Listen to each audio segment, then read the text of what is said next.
Subscribe today, Tommy, if you love movies. Hey, look at boobies. I like movies. Hey, Cinema Gulp, where are ya?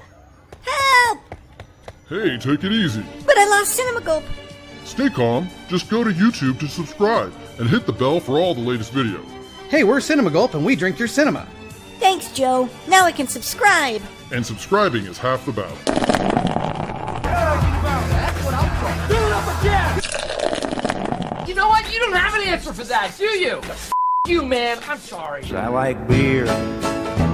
It makes me a jolly good fellow. Hey, I remember when.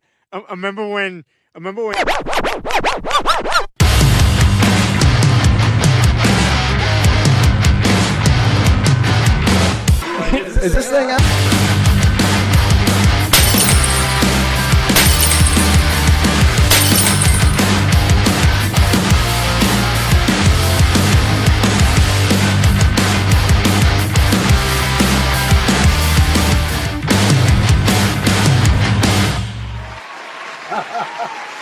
Hey, welcome everybody. Cheers. Cheers to the happy hour. Good to see everybody. I'm Ben, and that's John. We are Cinema Gulp here with Joanne and Scotty R37 as always, and joined once again, becoming more and more frequent. Love it. Is Brandon from the Martini Shop. What's up, dude? Howdy. Thanks for having me back on. Always, anytime. So we're doing, if the title of the thumbnail didn't say, we're on to our second bracket. We got a lot of views on the last one. So, John, you want to explain the reasoning behind the spoof off? Well, we picked this day or this week to do the spoof off because the new Naked Gun comes out in theaters.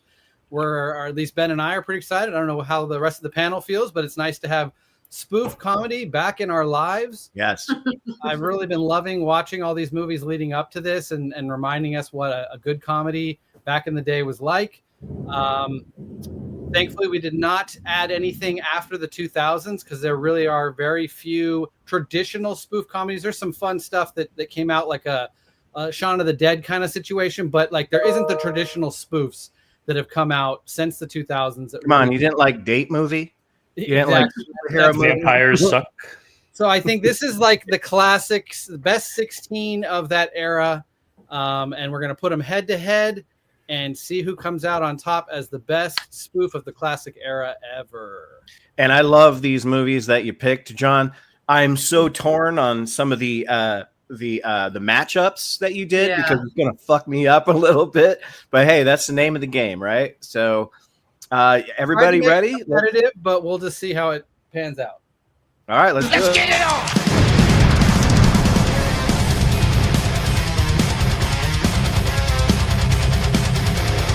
I haven't had this much sex since I was a Boy Scout leader. That's the best line in Naked Gun 2. Maybe in the Naked Gun trilogy. Perfectly. Yeah, no, it really. They weren't funny, and now they're like back to being funny. Yeah. All right, guys, I'm going to put the bracket up now. Let's see here. Beep, beep, beep, beep, beep. Okay, let's make it nice and big. That's what she said. All right, so everybody see that good enough? Mm-hmm. Do we have a specific order we want? I was going to let you do it because I can't remember what we did last time. Yeah, I don't know what the order was. I think we did left, right, left, right. No, I'm cool with the order there. We'll just start on the left-hand side of what I'm seeing. Yeah, how about we start with Airplane and Loaded? Yeah, no, but what's the order of who's talking about movies and making their picks? Let's go the way I see us now. John, me, Joanne, Brandon, and Scotty. Makes it easy. Okay. I didn't necessarily want to go first, but that's fine. I'll go first. Well, we can go bottom to top. It doesn't matter. I'll go. All right. Because I'm going to be, my picks are the right picks anyway, so we'll just start there. Well, there you go. The hell you say? I can tell this is going to be very subjective. Ben, do you actually have a versus title card you want to bring up for our first Airplane? No, I don't. Okay. For this one, unfortunately. No problem. Okay, so Airplane 1980 and Loaded Weapon number one or Loaded Weapon. Loaded Weapon 1 from 93.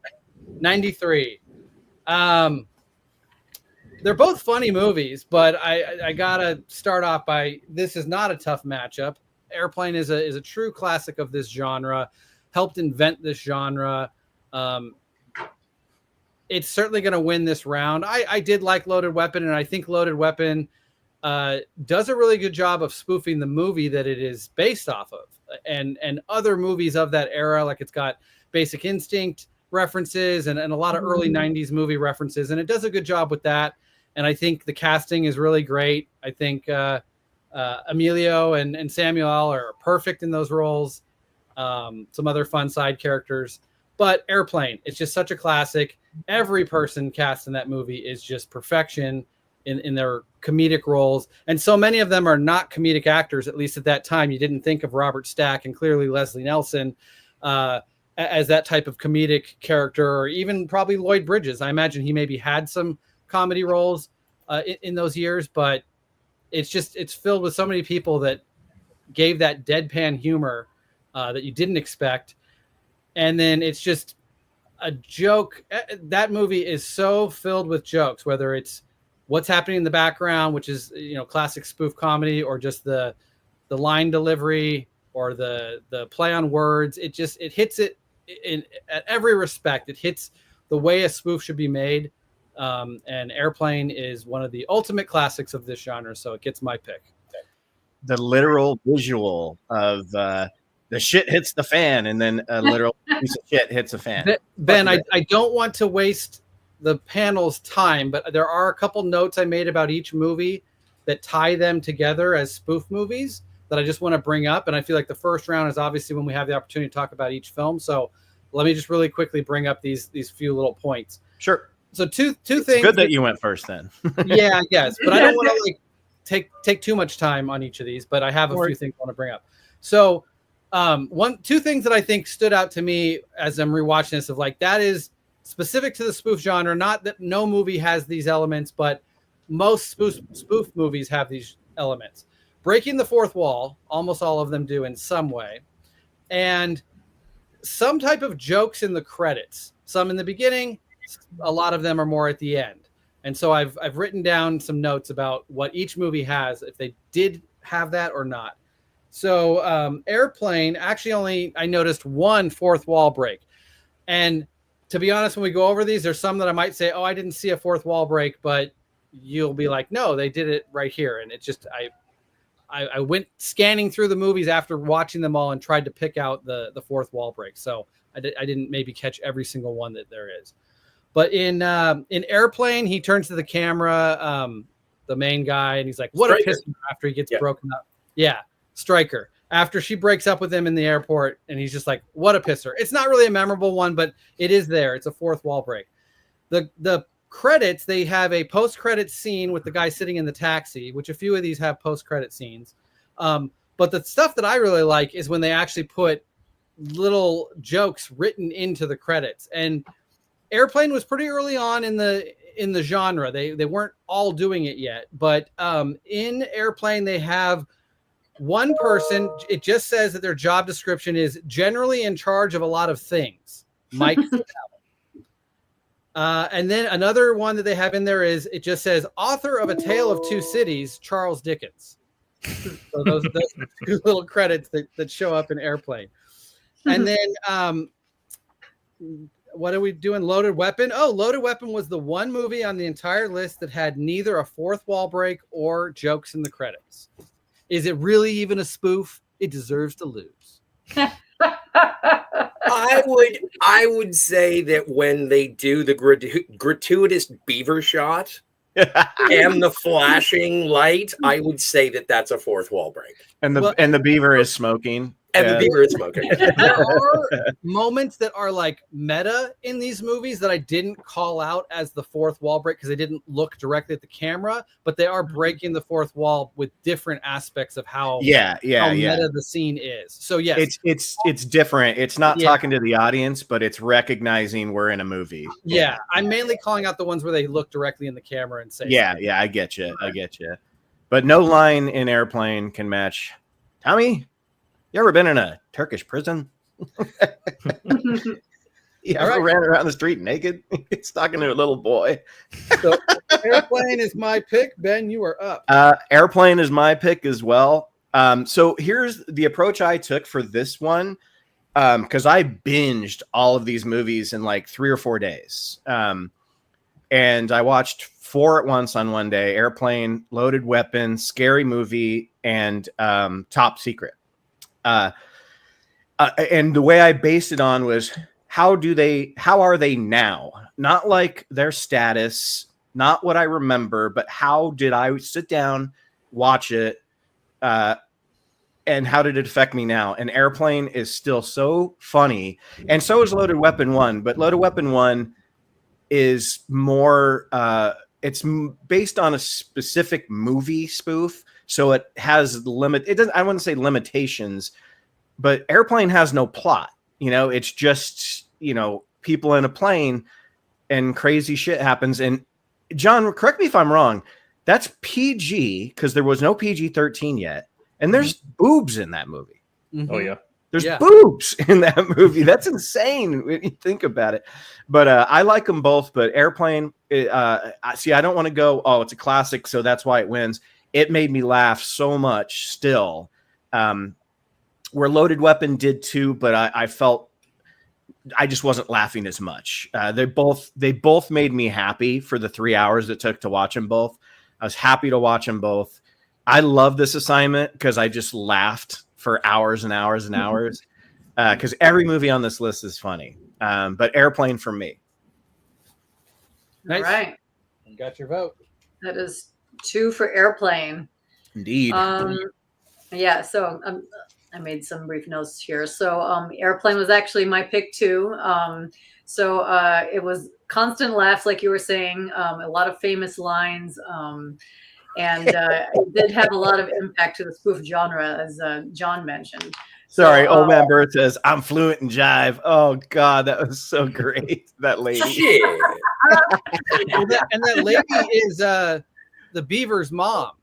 Really? That's part of the joke, is that why, like, I don't know what her name is in the show. I never really paid attention to the Leave It to Beaver, but she's like America's mom and super nice and good and would never be talking jive. That's part of the joke. And Joanne, I apologize for cutting you off right at your beginning. Yeah. If a chat comes in, that's pretty funny. I kind of want to say it while they're still here. Yeah. No, it's okay. I was on my other screen to get to my notes. So yeah, no, feel free to do that. Floor is yours. Yeah, so Loaded Weapon 1, I did like it. It was really cool to see Samuel L. Jackson and Emilio, and I really enjoyed seeing Whoopi Goldberg in there too. So it did make me laugh, but yeah, Airplane was just more constant laughs and also more impact to the spoof genre. So that's why I also went with Airplane. Airplane takes it, but let's keep going. Airplane is taking off with this. No surprise, it's also going to be Airplane for me. This is just one of those all-timers where if you tried to make a movie this funny nowadays, they would kill you for it. Like, even back then when the spoof genre was more prevalent, it still feels like they weren't making movies like this. I think this is and has always been the measuring stick to which all these other movies are measured by. So yeah, it's got to be Airplane. Excellent. Well, it's sweeping. Let's see if Scotty's going to be the contrarian. No, not this time. No, I love Loaded Weapon. I love the cast. Big shout out to Shatner. I love Dennis Leary in his limited role. Oh yeah, and they do, like, both movies do not only spoofs of their respective genres, but I feel like Loaded Weapon turns into a bunch of skits, especially when they close it out with the Wayne's World spoof. If you're spoofing another comedy, you're not doing that great. And that was some low-hanging fruit right there, yeah. Yeah, and that's almost like that Friedberg and Seltzer sort of, oh, it's popular, so we'll make fun of it for a second. But, like, I did appreciate the cast in Loaded Weapon. I have Loaded Weapon on DVD. I enjoy the movie greatly, but Airplane feels like a movie. It's not only spoofing a genre, like with the airport movies, but also I think the movie that it was based on, 0 Hour, there's been a YouTube comparison being like, no, it's the same movie. That's what I've heard. That I've heard it's an exact remake, but as a spoof. I've never seen that movie. I'd really like to watch it. I am very interested to watch it. But I think the original film is called 0 Hour. And just to shout out the MVP of the entire movie, it is Johnny. He does do another fourth wall break when he pulls out the plug. Yes. And he's like, nah, I'm just kidding. That's right. That's fun. He's my favorite character. Rapunzel, the tower. Oh, it's a very big. It flies and it has wings. Love Johnny. One of my favorite comedic performances. Oh, I can make a brooch. I can make a pterodactyl. He is, and absolutely, with everybody who is playing it so just deadpan and straight, he is the one goofball who, as a child, when I saw it, I was just like, he's my favorite. And so, yeah, no, he was definitely, but that is definitely 5 for Airplane.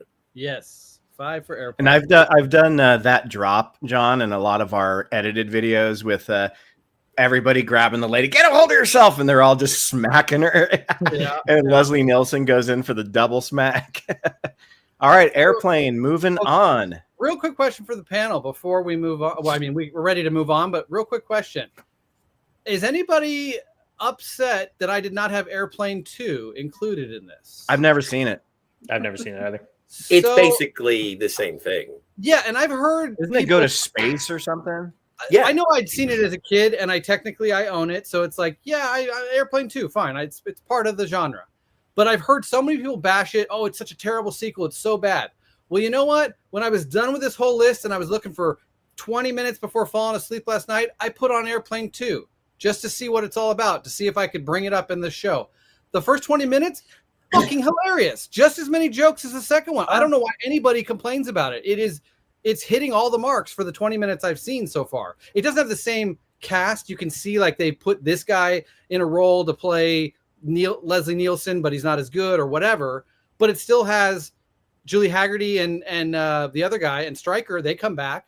I had a huge crush on Julie Haggerty, man. Airplane 2 is actually pretty funny for what I'm seeing right now. And I do want to get to the rest of it. I'm not upset that you didn't put that in there, but I am upset that you didn't put Meet the Spartans in there. No, those are the ones I was avoiding. I'm kidding. I've never seen it. But so we are now on to Scary Movie and Austin Powers. Scary Movie. Oh wait, shouldn't we go one on the left, one on the right? I think, right? Yeah, we can. Yeah. Okay. It'll keep it more exciting because we'll see where the matchup is going to end up. You know? Okay. Yeah. So let's go with Holy Grail and History of the World Part 1. Sorry, some of these guys, they're condensed titles because I was just trying to aesthetically make it more pleasing. But yeah. Okay. Holy Grail was 1975, and History of the World, I believe, is 81. What do I have in my notes? Yeah. Well, I don't want to give away something that people who are familiar with me know about one of these movies, so I'll just keep quiet about that. But you masturbate to it. History of the World, yeah. Well, it's not History of the World then. History of the World Part 1 is the worst movie on this list. I did not like it. It's one I didn't really remember, but because it's like part of the Mel Brooks list of like these are his spoofs that he put out during that era, I included it, but it's the one that after watching it, I was like, ooh, maybe I could reach out to the group and say, should we just put something else in its place? Because I thought it was pretty terrible. I was barely laughing at all. So in that respect, when you're going up against Holy Grail, one of the funniest movies ever, a movie that is just hilarious from beginning to end, not just when the movie starts in earnest, the credits of this movie are funnier than some of these other movies in entirety. Like there are better jokes in the credits of Holy Grail than there is in the entirety of History of the World. So Holy Grail is easily winning this round for me.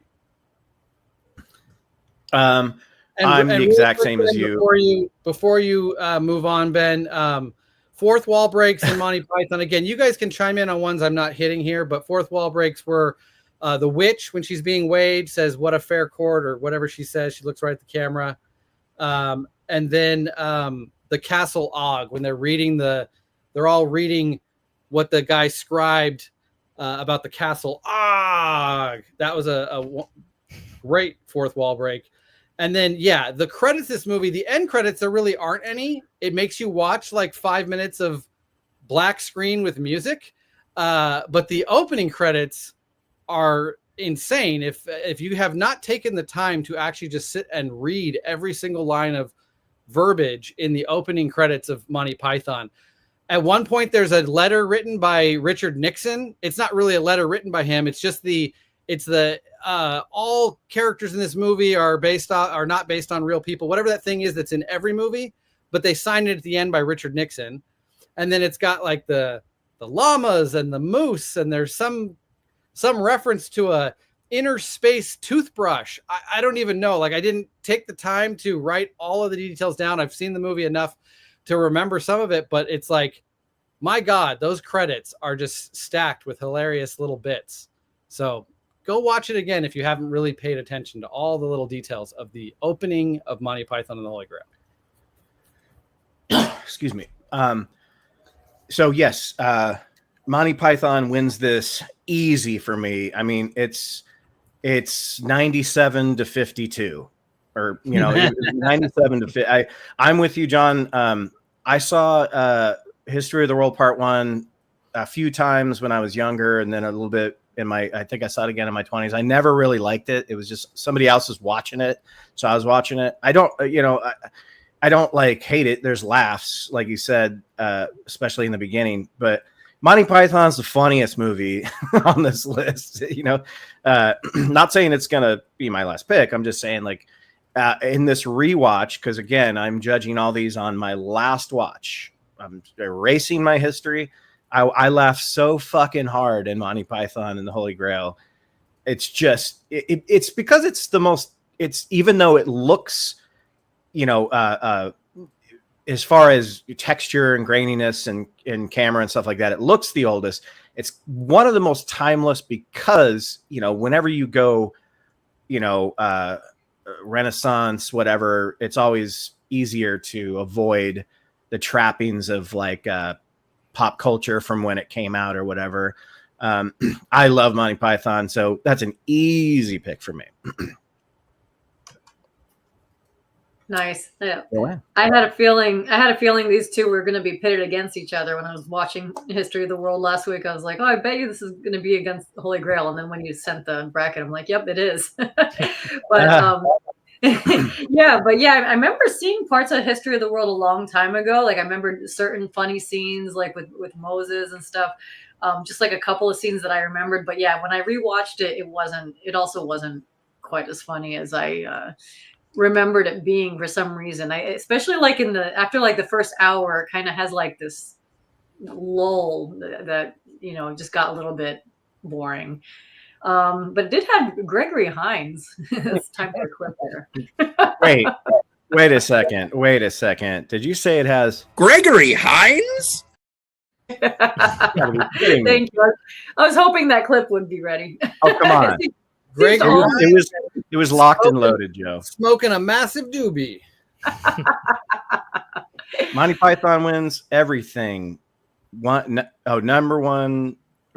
seed championship total sweep. Sorry, I was confused. I fart in your yeah. Old man Bird, keep bringing the quotes. They're great. Anyway, these always end up cutting into Joanne's segment. Sorry about that. Oh, that's okay. No, it's cool because that's the one that has, like, in my opinion, like the most lovable characters. You got the knights who say knee. I always remember them, and the most quotes. I mean, a lot of quotes, as you can tell, and they're coming in on the chat already. Yeah. But yeah, just dry, ridiculous humor. It was just hilarious. So that was probably the easiest pick for me too after rewatching. Same here. All right. Yeah. Well, I guess, like Holy Grail has already won, but I'm also going to go with Holy Grail, which is interesting because I'm a much bigger Mel Brooks fan than I am a Monty Python fan. But these two particular, like, it's not really much of a question that Holy Grail is the better one. There's some Yeah. good Mel Brooks on this list. That's just I one can't of the wait. weaker ones. Yeah. Yeah. Good pick. All right. Well, it's one, but Scotty. Scotty's about to go. We'll let you finish up, Scotty. But did anybody feel like Holy Grail should not be on this list? No. I do feel like it doesn't feel as much like a traditional spoof as Really? the Mel Brooks films, the Airplanes, the Top Secrets. I think it does. Well, I think it fits, but I think it breaks the mold a little bit. But Well, I mean, you put it on. I'm happy everybody agreed. But originally, I was like, I don't know if I call that a spoof, but yes, I guess I do. It's a I do spoof. think it's a spoof, but like I think it's in the same category of Airplane, where it was spoofing a certain genre of movie that probably wasn't super prevalent at the time, so it didn't feel as topical as maybe some of the other ones. A topical spoof, but as it is, the Spartans. Yeah. Yeah, exactly. Okay, I'm glad everybody agrees it deserves to be here. Absolutely. I think it deserves to be here. I think actually with Holy Grail, it's my pick. So you can just slide that right into the winner.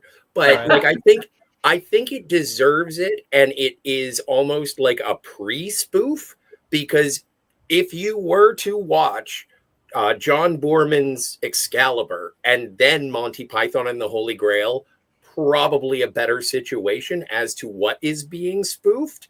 But I think it's more of like a cultural spoof in terms of the reverence towards Camelot and the Knights of the Round Table. Yeah. Whereas History of the World Part 1 is much more that sort of sword and sandal genre of film spoof, but it doesn't even, and despite Gregory Hines, super. Thanks for showing up, Greg. But like, I just feel like once you get past the early works of Mel Brooks, it all is just like, oh, so you're doing that again. And we'll get there when we talk about some of the other Mel Brooks movies. And it's just like, oh, loves dicks and Jews. That's what we're going with. All right. And that's all that happens after 1980 when it comes to Mel Brooks, as far as I'm concerned. Like, even I think there's going to be one that's going to be a little contrary, but it's actually the only Mel Brooks that goes against Mel Brooks. But yeah, I think that once you hit 1980, Mel Brooks just becomes sort of they're paying me. And that's not anti-Semitic. That's just, I have carved out my niche. I'm going to make the same thing. And I think that History of the World, it did get a couple of like trumpet blast laughs, like, ha! But nothing that really maintained. When he does the Spanish Inquisition musical number, I'm like, oh, Springtime for Hitler. Thanks again. Oh, Putting on the Ritz. Thanks again. Yeah. It just becomes, it's like, oh, he has his formula and it works, I guess. And I wasn't disappointed with watching it. Again, it's only like an hour and a half, like you said. Bing, bang, boom, you're gone. But yeah, I thought it was a little too sketchy. And in terms of being a series of sketches, and they overstay their welcome, whereas there is a progression, and it spoofs, like Holy Grail spoofs itself in terms of, oh, you wanted a resolution? No. Well, Holy Grail is another sweep. These are the 1 seeds versus the 8 seeds. It's bound to happen. I want to say hello to Matt. Thanks for being here. I know I'm late, but need to tune in until I fall asleep. I'm just glad you're here. And he's actually the person on the Cinema Gope chat that gave us a fully filled out bracket. Nice. So we will definitely show his picks later on. I hope our conversation is riveting enough to put you right to sleep. And I want to say hello to longtime friend, but haven't seen in a very long time, Black Phillip Alvarez. Phil! I'm going to let John answer this one. Go back to the beginning of the show, Black Phillip. We went over that. We're not adding anything after 2000 because the genre turned to shit after that. No, but I think why are there sequels on here was probably his bigger question. But because they are movies that deserve to be a part of this original era of spoof comedy. Yeah, I figured that's what it was. I was going to put Nick, like, now after everyone had kind of agreed that History of the World wasn't that great, I probably would have put Naked Gun 33 1/3 on here over that. But I was trying to, not put too many of the same film series on here if we could help it. So yeah, I get you. All right, so moving on right now. So now On a collision course, we got Airplane and Holy Grail. Okay. So John, So we're John, jumping do you back want to the opposite side and doing Scary Movie and Austin Powers, right? Yeah, John, do you want to do your tidbits and the information first, and then do your picks, or does it make sense for you? Sure, yeah, I can do that. Cool. Okay, or Ben, for suspense sake, do we go down to the bottom of the bracket, because then you still won't know who's matching up with? Like, it'll take longer. Oh, you know what? Yeah, let's do that. So let's go to So Austin Powers. Blazing Saddles and Hot Shots. No. Let's go Austin Powers 2 versus Top Secret, because that would be the 4th seed versus the 5th seed, or I'm sorry, the 5th seed versus the 6th seed, or something like that. I'm not a mathematician. A little confusing if you go in that order. Why don't we? It won't be confusing. It'll be fine. Okay, so what do you want? Which ones are we doing? Austin Powers 2 versus Top Secret. Okay. Looks like you guys picked the wrong week to quit huffing glue. Seriously. No, and if you look at the way the brackets are constructed, you have 4 teams, 4 teams, 4 teams, 4 teams. So I'm good doing it that way. Top of each. I see what you're doing. The top of each one. Yeah. Okay. So quick notes then about these movies, which is Austin Powers 2 and Top Secret. Austin Powers 2. The Austin Powers movies did not have a ton of the stuff. The fourth wall break was the time travel. That's actually a very famous one where they look in the camera and say, "Don't think too hard about our explanation on time travel." And then there's no comedy in the credits. There's no jokes or anything in the credits.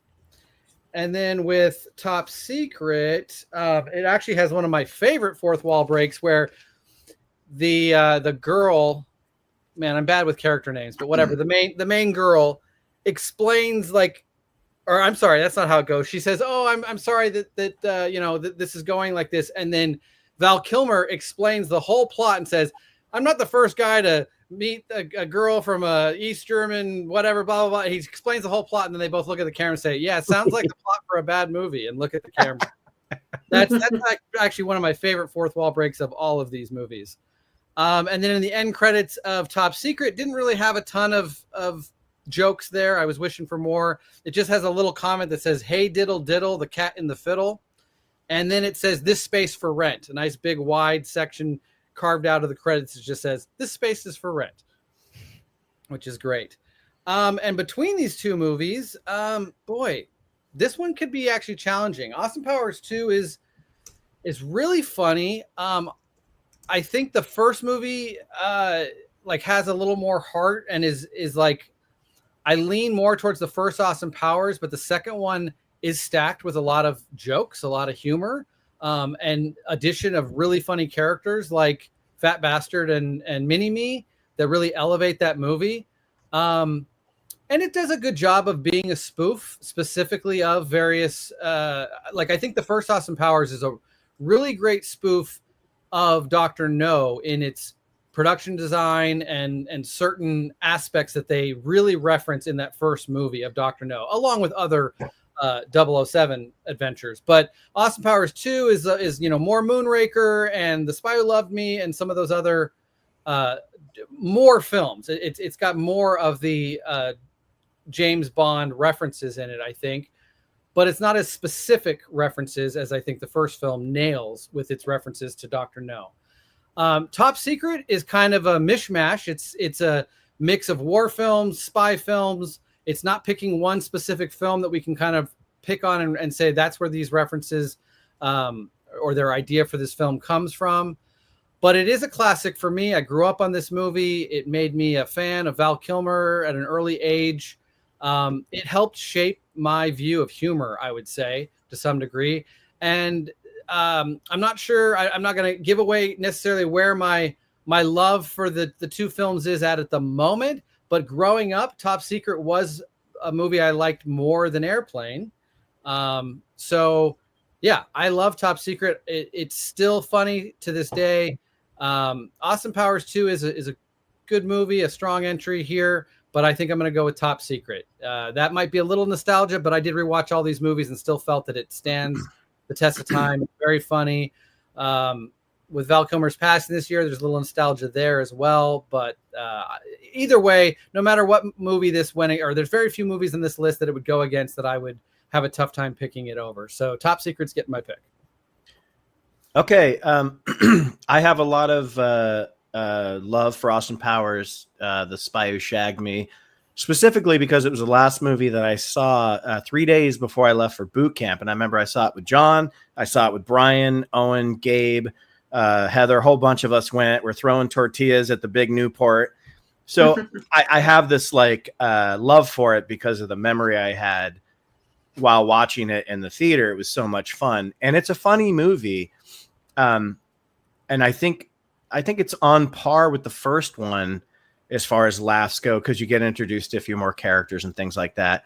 Top Secret, though, like, man, I watched that movie every day as a kid. I remember just laughing so much. This, my name is Deja Vu. Have we met before? Like, there's so many great lines in that. And then the underwater bar fight. What's his name? Who just swallows his cigar, it just turns it around and starts eating his lit cigar. Chocolate mousse. Yeah, chocolate mousse. The cow, which is obviously featured prominently on the poster. In this rewatch, and maybe it's because I've seen Austin Powers 2 a lot. Well, John, you and I did a whole breakdown of the trilogy back in the Koof era. So I love the first 2 Austin Powers movies, but for this rewatch, I gotta go with Top Secret. It just made me laugh more. But I love Austin Powers 1 and 2. Third one's kind of shitty, but that's not on this list, so I won't talk about it. But Top Secret barely wins. It just, this rewatch, sitting on my couch watching it in my living room, it just made me laugh more because I hadn't seen it in so long. So a lot of the jokes kind of, even though I watched it a lot as a kid, they were almost kind of new again, if that makes any sense. And just Val Kilmer like singing, like, and the girls crying. It's as somebody who did watch it a lot as a kid, and it's not to say that like maybe at some point when we were teenagers we might have caught the movie and got a lot of the sexual references that we didn't get when we saw it at 10, but stuff like the anal intruder and stuff, I'm so surprised that, like, my mom let me watch this movie as a kid over and over and over. She sat in the room. I'm trying to remember what was her expression when the anal intruder shows up on screen. She probably wasn't listening. She didn't get it. She was able to be like, okay, he doesn't understand it, we'll just keep moving on, thankfully. And there's a lot in this movie that's like that. I want to say hello to Lemon Pie. Hey, Lemon. And Black Phillip says, yeah, I'd pick Top Secret as well. Yep. So yeah, that's 2 for Top Secret. Joanne. Oh man, yeah, this is definitely a closer matchup than the other one, than the previous one. This one was the first one that was hard for me. Yeah. Yeah. But I am gonna go with Austin Powers 2 on this because for me, you know, when it comes to movies, characters are the thing that I fall in love with, and I'm in love with Dr. Evil, and I always will be, and Mini-Me, and as you mentioned, Fat Bastard even. But yeah, Dr. Evil and Mini-Me particularly, you know, I just want to hug them. So stuff like that just makes me, it just makes me like, bite you. Yeah. He's a biter. Just makes me stick to a movie though. So yeah, it's just I can't go against them. My heart won't let me. Well, yeah, I don't even have anything bad to say about Austin Powers 2. Nothing bad to say. It's just right. Yeah, it's a closer matchup. Brandon. Yeah, this was a tough one because I consider Austin Powers 2 to be better than the first one. But Top Secret's going to get my vote. This was actually one out of a lot of these that I didn't watch when I was super young. I discovered it when I was way older.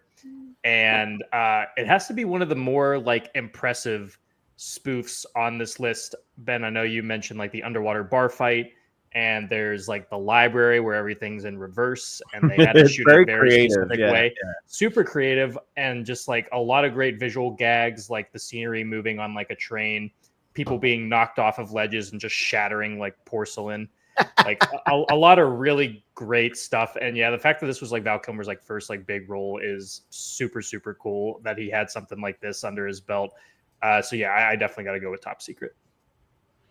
Top Secret's going to take it. Scotty. Yeah, take it. One of the things that they say about the Batman films is that there is far too much attention being paid to the villains. And this Austin Powers 2 is the movie where it was like, oh, so it's called Austin Powers, but we're not really paying attention. Also, Felicity Shagwell. I like Heather Graham, except this movie. Like, there is no characterization. She is ditzy blonde, and if that is her character, boo. Top Secret is one of my favorite because it isn't a sequel. Austin Powers 2, I think Austin Powers 1 was something. It was like taking the piss out of an institution, not just one movie, but like the entire genre of not just James Bond, but the super serious spy movies, British specifically. And then Top Secret is the perfect spoof of the Elvis movies. That's how I felt. When I started watching it, the first time I watched it, I didn't really get it. And then I watched a couple of Elvis movies, and it was like that. There's an episode of Cheers where Sam talks to Elvis on TV, and Sam falls asleep, and Elvis is like, all right, Sam, I got to go. We're doing a movie. And it's like, what are you doing now? I don't know. I'm doing a race car. Maybe I'm fighting Hitler. I don't know. And it's just like, it is an Elvis spoof. And then to incorporate that into World War II, which is absolutely ridiculous. And then the throwaway gags of everything in Top Secret, far superior, in my opinion, to Austin Powers, The Spy Who Shagged Me, which is also, while it's cute and it's fine if you're making a Weird Al Yankovic album, it's not that creative a title. I think they should have called it Austin Pussy. That would have, that should have been the fourth one, which is Goldmember. They do was a reference really stupid name. They do reference it in Goldmember. That's the movie that they go to with Kevin Spacey's in it. So Top Secret takes it. Yes, sir. Moving on. So John, we're going. This is our battle of our part twos with Hot Shots Part 2. Yes. And The Smell of Fear. Hot Shots 2 was 93 and Naked Gun 2 was 91, I believe. Yes. Naked Gun 2.5 does not have a fourth wall break that I noticed, at least not a traditional one. And this one has some great stuff in the credits. Obviously, both Naked Gun movies have the credits rolling while the siren is driving through many funny locations and funny bits there. That's a great visual gag. But the written jokes that show up in the end credits are, most of these are like in groupings of, they're talking about, if anybody knows, well, that's the joke here, but if anybody knows what a grip does, or a dolly grip, squeezes, or a rigging grip. So when there's the section of grips, it says poly grip, and then it has what the heck is a grip, and then it has the definition of what a grip is. And then there was like general something like general transportation coordinator. Then below that was General Schwarzkopf, welcome home. Then there was like set foreman. Then below that it says George Foreman, and it has his fight record and his stats. Then it has like set painters. And then below that, it says impressionist painters. Vincent van Gogh and Edgar Skip Degas. It inserts Skip as a middle name for Edgar Degas. It has stock answer, which is I'll have it ready in the morning. That comes after like film stock. And then below that, it says stock answer. Most of the stunt performers in the movie have fake middle names inserted into their names, like Splat. So like John Splat Stark, Joanne Faceplant Kalish, like that kind of, that's what their little jokes are.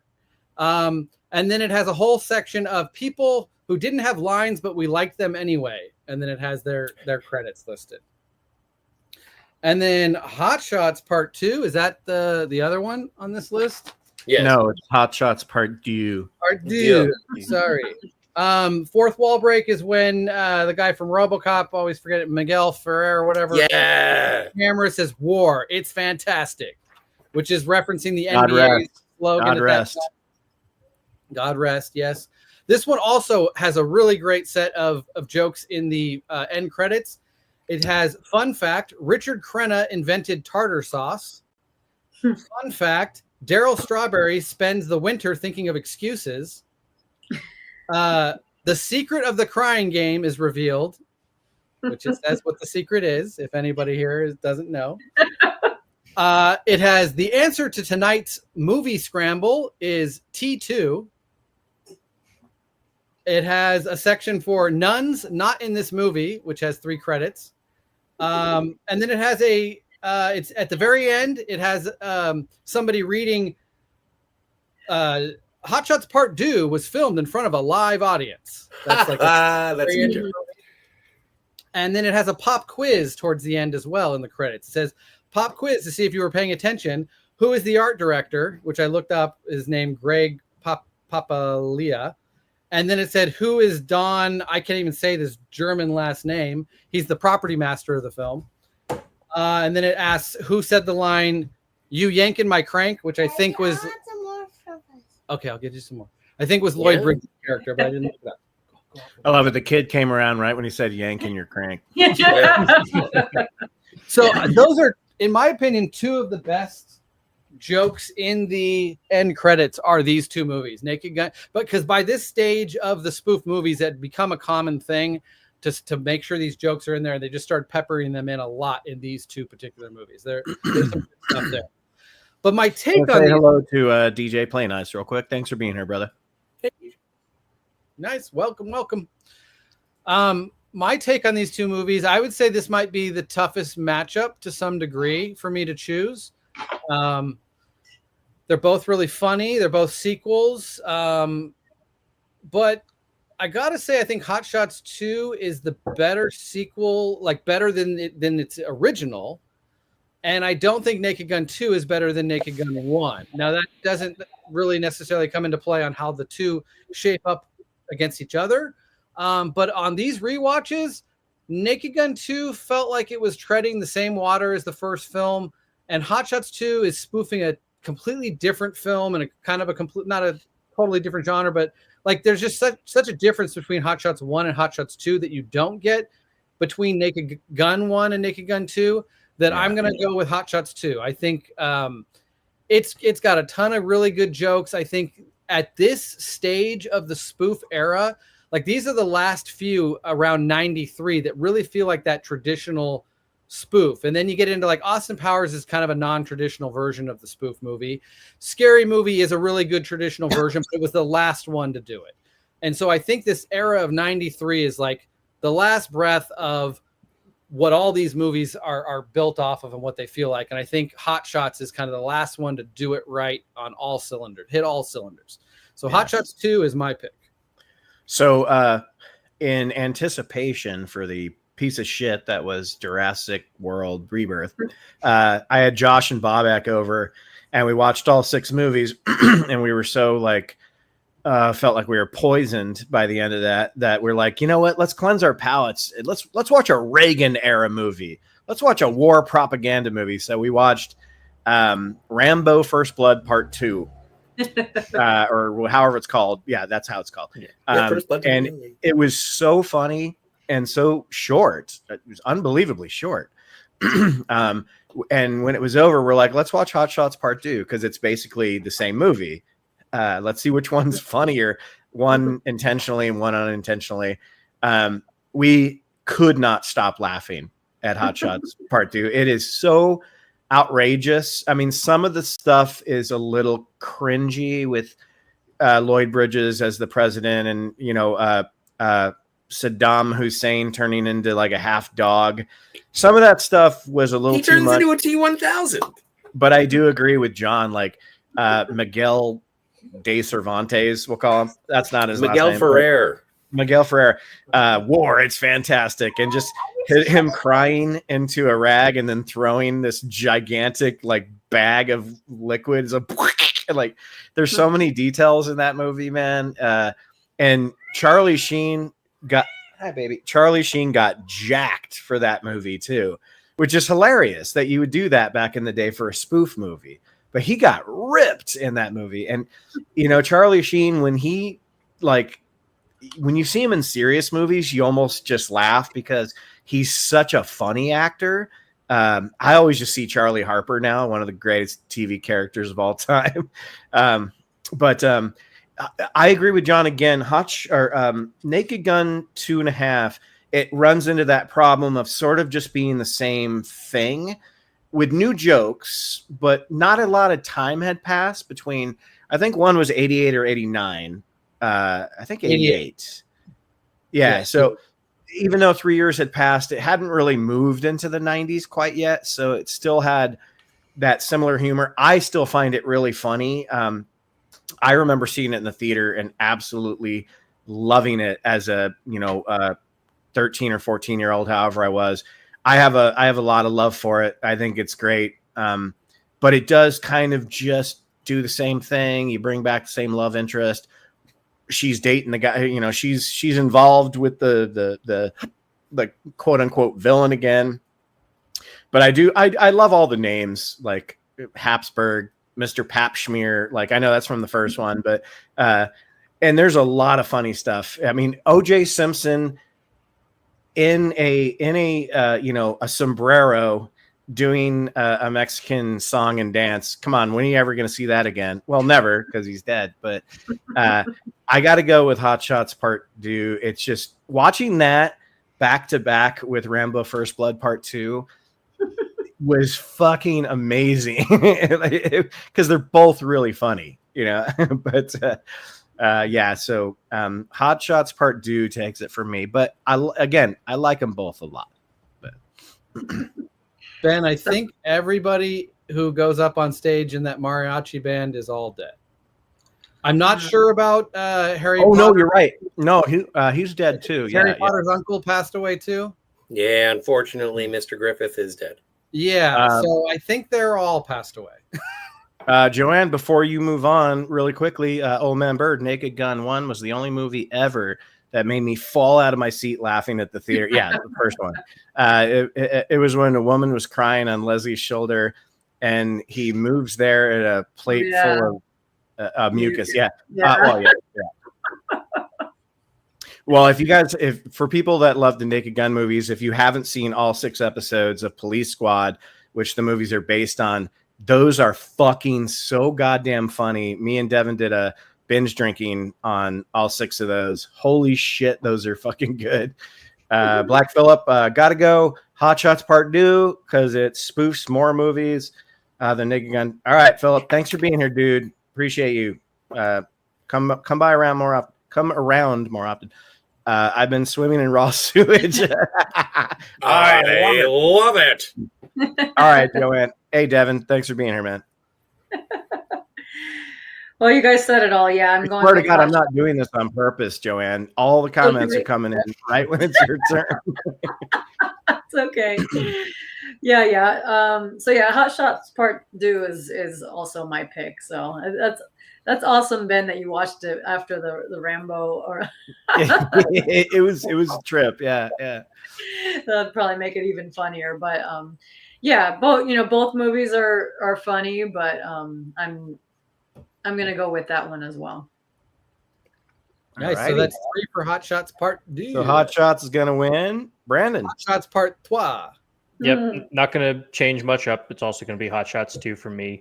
I definitely appreciate it because it went in a different direction. It decided to target different, like you said, similar genre, but like different type of movie altogether. Naked Gun 2, I still think it's a pretty funny movie. The mustache line always gets me. Awfully big mustache. Oh yeah, that's a good one. Yeah. Still always pops me when I hear it, but then it's just also like, I saw this in the first one. Like, if I want a superior version of this, I'll just watch the first one. Hot Shots 2 at least feels unique.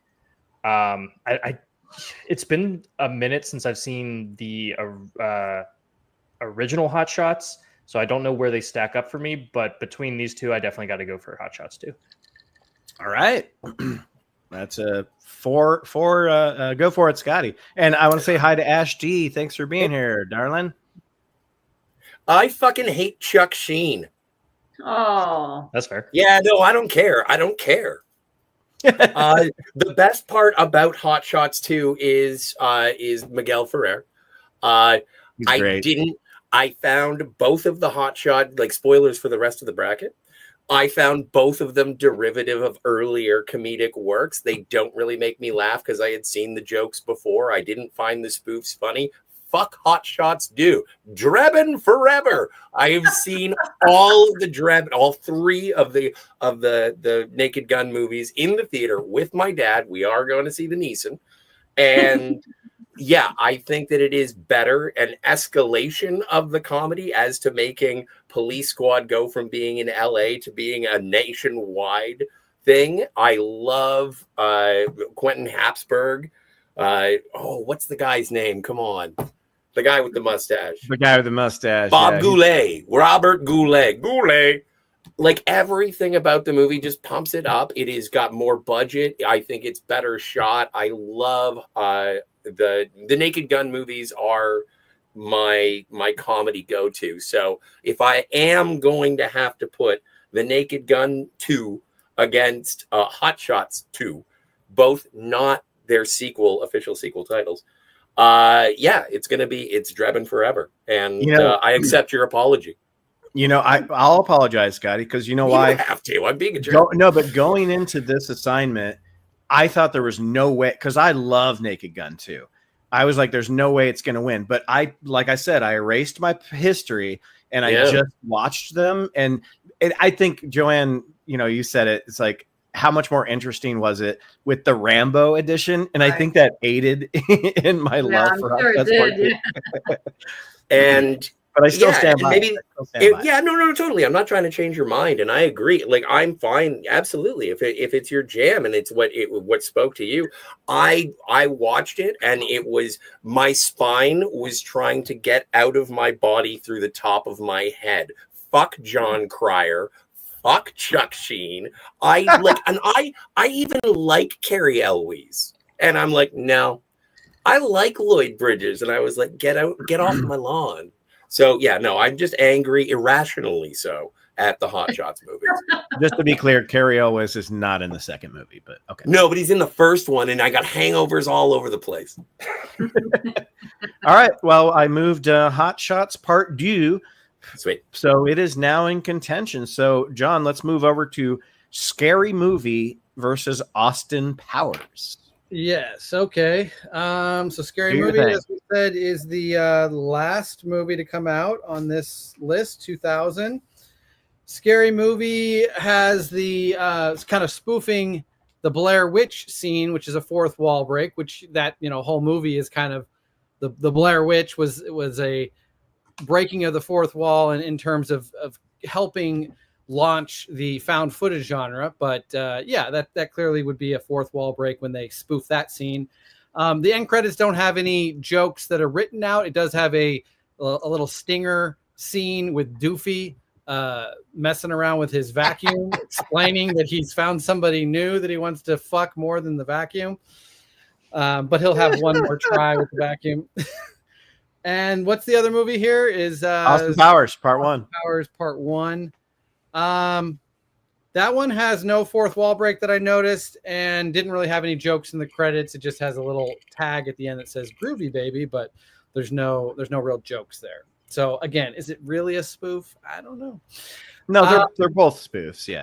This is a tough one. I would say, wow, I didn't really think this through of what I was going to pick here. Austin Powers is a movie that I respect enough to give it a Best Picture spot from 1997, along with movies like Good Will Hunting and Boogie Nights and Titanic and Fifth Element. Like I put it on that level. So I think as a respective as a movie, I think it's a very special thing. Ben, you and I, did a longer talk about these movies, and there's a lot of flaws in the filmmaking in the first movie, but it adds to its charm. And so I see past some of the rougher edges of the original Austin Powers to get to the heart of the movie, the comedy of the movie, and and the genre that it's spoofing. And I think it does a really good job on all that. And kind of, Joanne, to your point of like these characters that it introduced us to that we fall in love with, I think Mike Myers in those roles alone is enough to propel this movie beyond Scary Movie. But watching Scary Movie after, 25 years have gone by and not really revisiting that, and knowing that it started the downward trend of the really lame, low effort, low hanging fruit spoof movies, I've always held something against the Scary Movie genre, the Scary Movie series. But that first film is really funny, really spoofs that genre, Scream specifically, but also a lot of those late 90s horror movies and just horror in general, which hadn't fully been attacked by a spoof movie. So this is tough because I think Scary Movie does a really good job of being what it needs to be, of being a good spoof and hitting the jokes and being one of the first ones that I would say is truly R-rated. I guess, I don't know, is Blazing Saddles R-rated?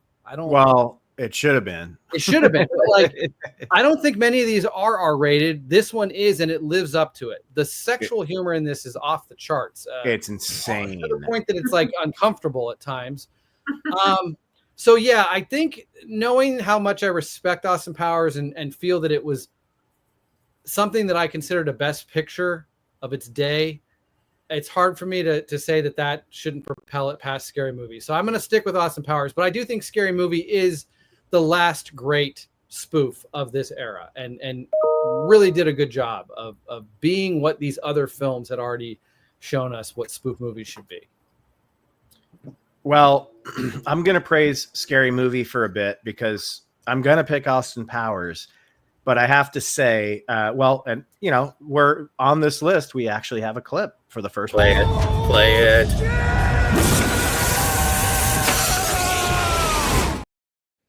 And that's do that one too. That's not even the funniest part of that scene when she's like, roar! Like that is that movie.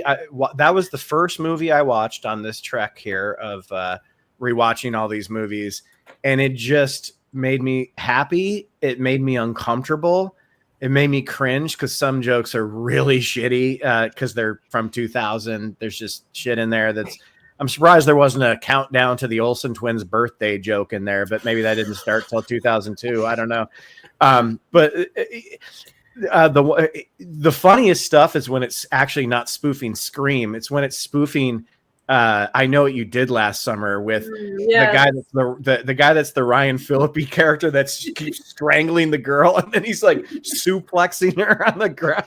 And I can't remember what Wayans it is. It's not Marlon who plays the stoner. It's Sean Wayans is so funny in that movie, man. Like where he's constant. The whole punchline is like he's just thinking about guys all the time, and he's got his thumb in a guy's butt, and he's like, put the football pads on, put the helmet on. And then at the end, when you find out he's the co-conspirator or whatever, he's like, we did this because we're in love with each other. And he's like, what? I'm not gay. And again, like that's one of the last movies where like you can kind of joke about that stuff, and Doofy being like, mentally disabled or whatever, like that's the punchline. He's a retarded guy, and like that's funny, in the movie. But obviously he's not, because they pull a Kaiser Soze, which is awesome at the end.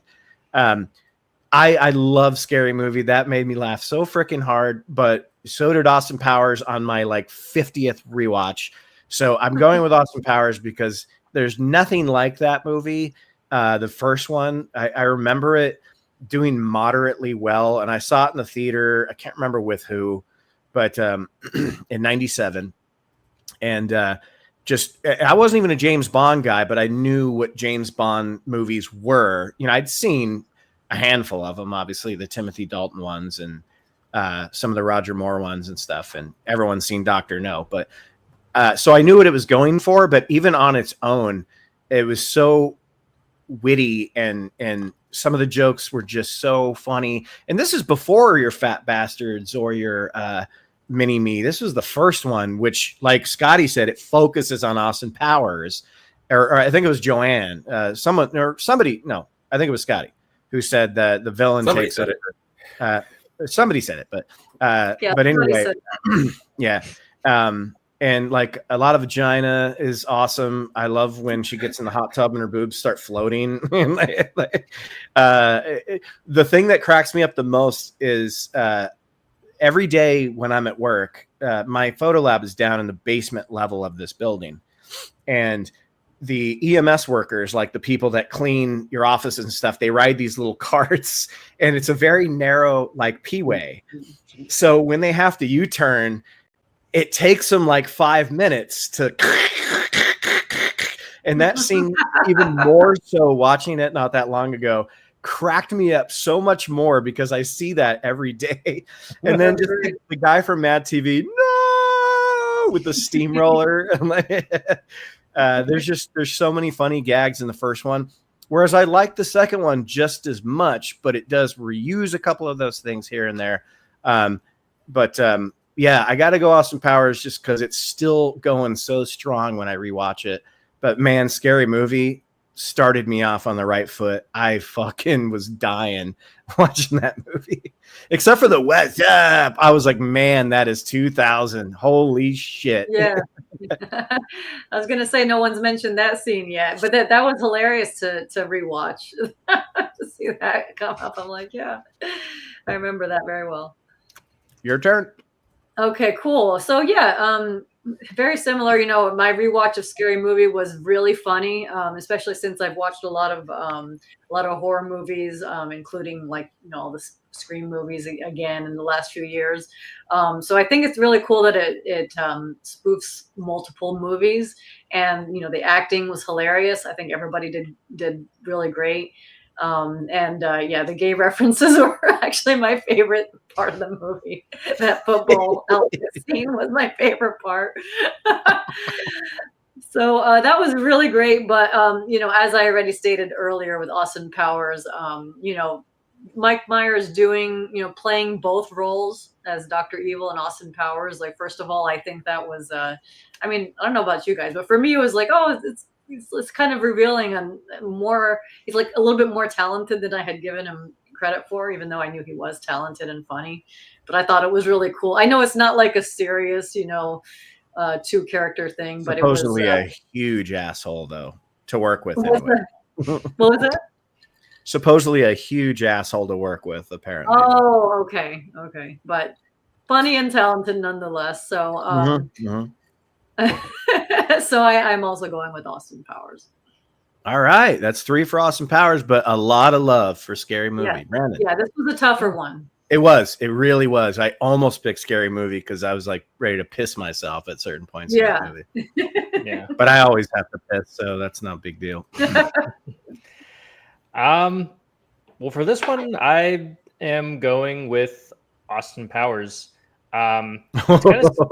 It's kind of surprising because for as how big of a horror fan I am, I'm not the biggest fan of Scary Movie. Like I think it was already kind of stated, but like for some reason I always associate it with the point in time where the downward trajectory of the spoof movies pretty much kind of started.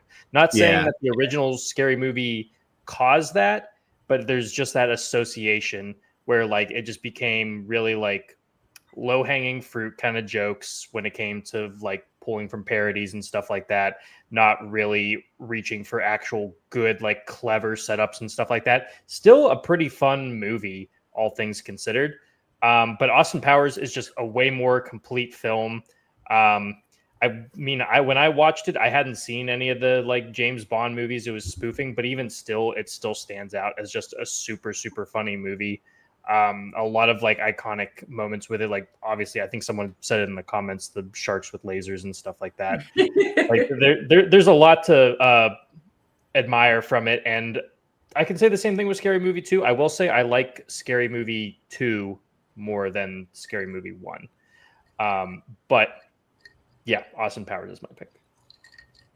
The opening of Scary Movie 2 is one of the funniest things of all time. The Exorcist. Oh, yeah. Fucking James Woods. Old Man Bert says, one simple request. Sharks with freaking laser beams on their heads. Throw me a freaking bone here. Ironically, number 2, Robert Wagner was suspected of IRL feeding his wife to sharks. Oh. This is a true story. Natalie Wood is the only wood that cannot float. And Bummaster One, what's up, dude? Says scary movie for me. All right. Well, Scotty, so far we got a clean sweep. Yep, and I will complete the Austin Powers sweep. Just because I had more familiarity on what they were spoofing, and Scary Movie was sort of a kitchen sink spoof movie, although I knew it was about Scream, and I Know What You Did Last Summer. I don't have the affection for those that I did for Austin Powers, and I thought that Austin Powers had just had a little bit more clever of a twist of updating 1960s spy movie tropes to the 90s. And I thought that was a more clever twist instead of sticking thumbs up bums and coming. And so there was something more to, and I forget the comedian. No, I don't. Well, you know what it is I just recently got the Vinegar Syndrome, the 4K release of Dirty Work, and it was, they had to cut it down for being rated R, but there's like no swearing, there's no violence, and no graphic depictions of sex. It's all just double entendres and wit. And with all the uphill battles that were going on with that, it was like, no, you got to cut it down. You have to cut it down. And I find that so interesting, where you can have a movie where you can make people laugh raucously, and you don't have to go too terribly blue. Now I'm all for the fucking in the ass and coming in the whatever. Let's do all that. But like in terms of the competition between Scary Movie, it made me laugh. It made me remember that time of my life. But Austin Powers is almost, like, I don't want to say timeless because it does make fun of time, but like it does hold a better regard, or in my mind and heart and sense of humor than the Scary Movie one. Plus, I prefer, the one thing I will say, I do prefer Anna Faris as a brunette. Yeah, me too. Thanks. All right, John. So we are now, let's see, we're moving on. We're jumping across to Spaceballs and Young Frankenstein. Yeah. Oh boy, the battle of the Brookses. We do have our first second round matchup set of Airplane against Austin Powers. We'll see how that shakes out when we get through this round. Yeah. All right. So Spaceballs and Young Frankenstein. Young Frankenstein, 1974, earliest movie on this list. So first spoof on the list. I didn't really look at the history of spoofs to see if there was something earlier. I know that Casino Royale is actually kind of a spoof of James Bond back in the 60s, I want to say. Yeah. So I guess there probably are some examples of something you would call a spoof before Young Frankenstein, but it is definitely remembered as one of the earliest that really defined the genre. Fourth wall break is basically everything that Marty Feldman does. The way his eyes are set up, he's just naturally breaking the fourth wall when he's just trying to act normally. But he does have a couple specific moments that he looks right in the camera as well. And there are no end credit jokes in this first endeavor. But Spaceballs also did not have any jokes in the credits. It does have the opening crawl that is referencing Star Wars as kind of a joke, and there's some funny things brought up in that, but no real jokes at the end. Fourth wall breaks and Spaceballs has a bunch of really great ones initially when they're laying out the plot and explaining what they have to do with Druidia, and then Rick Moranis just turns around and says, "Y'all got that?" Looks right at the audience. Yeah, there's a bunch of them. They're all over. Well, just the whole like rewinding the scene. Yeah, that's the main one. Funny, she doesn't look Jewish. When he's saying nobody gives me the raspberry, and he bumps the camera because it's zooming in on his face. They lightsaber one of the crew members. But yeah, I think the main one is the prepare to fast forward to that whole segment where where is this movie, or what is this part in the movie? This is now. We're in now. Go back to then. We can't. That's probably the greatest fourth wall break of all of these. Like I think there's a really great one in Top Secret, but I think that segment in Spaceballs is the best of these fourth wall breaks, period. Now, between the two movies, Young Frankenstein, Spaceballs. Spaceballs is, well, I love both movies that they are spoofing. Frankenstein, I'm a big fan of the original Frankenstein, and obviously a fan of Star Wars. So I think they both do a really good job. Young Frankenstein is cast so perfectly. Everyone is so great in their roles. Everybody, every single one of the characters. And they kind of cemented themselves in comedy history with those performances. And the movie being black and white, so playing into that traditional Gothic look of the original Frankenstein, actually shooting on many of the same sets that the original shot on the Universal backlot. So there's just something really special about the approach to this first of the true spoofs, where like the ground rules weren't really set yet, but they still hit all the marks in making this movie. It's just so well written and so well performed and acted. I got to go with Young Frankenstein. Spaceballs has a lot of funny jokes, and again, it's cast really well. But it's starting to get in that era of, I think it was Scotty maybe who pointed out, it's just like Mel Brooks is repeating himself at this stage. You're getting the same thing you got 3 or 4 movies ago, just packaged slightly differently. And it was best in his early days. So I think Young Frankenstein is just the stronger movie, clearly the stronger like filmmaking on display. And I think Spaceballs maybe has some points where it's like that more traditional spoof as they became, and hitting multiple movies along the way, and references to things like Aliens in there, which I have a lot of love for. There's a lot of fun to be had in Spaceballs, but I think Young Frankenstein is just like really one of the best made movies and best acted movies of the selection we have here. So I'm going to stick with Young Frankenstein.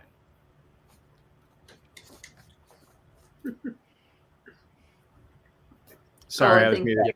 God, I used to have the drop of "We ain't found shit." Yeah, I'm just thinking about that. For me, this is easy because Young Frankenstein is one of my favorite movies. I'm definitely going to pick that one. I think it's my favorite Mel Brooks movie. Well, I shouldn't say that because we still have Mel Brooks movies to go.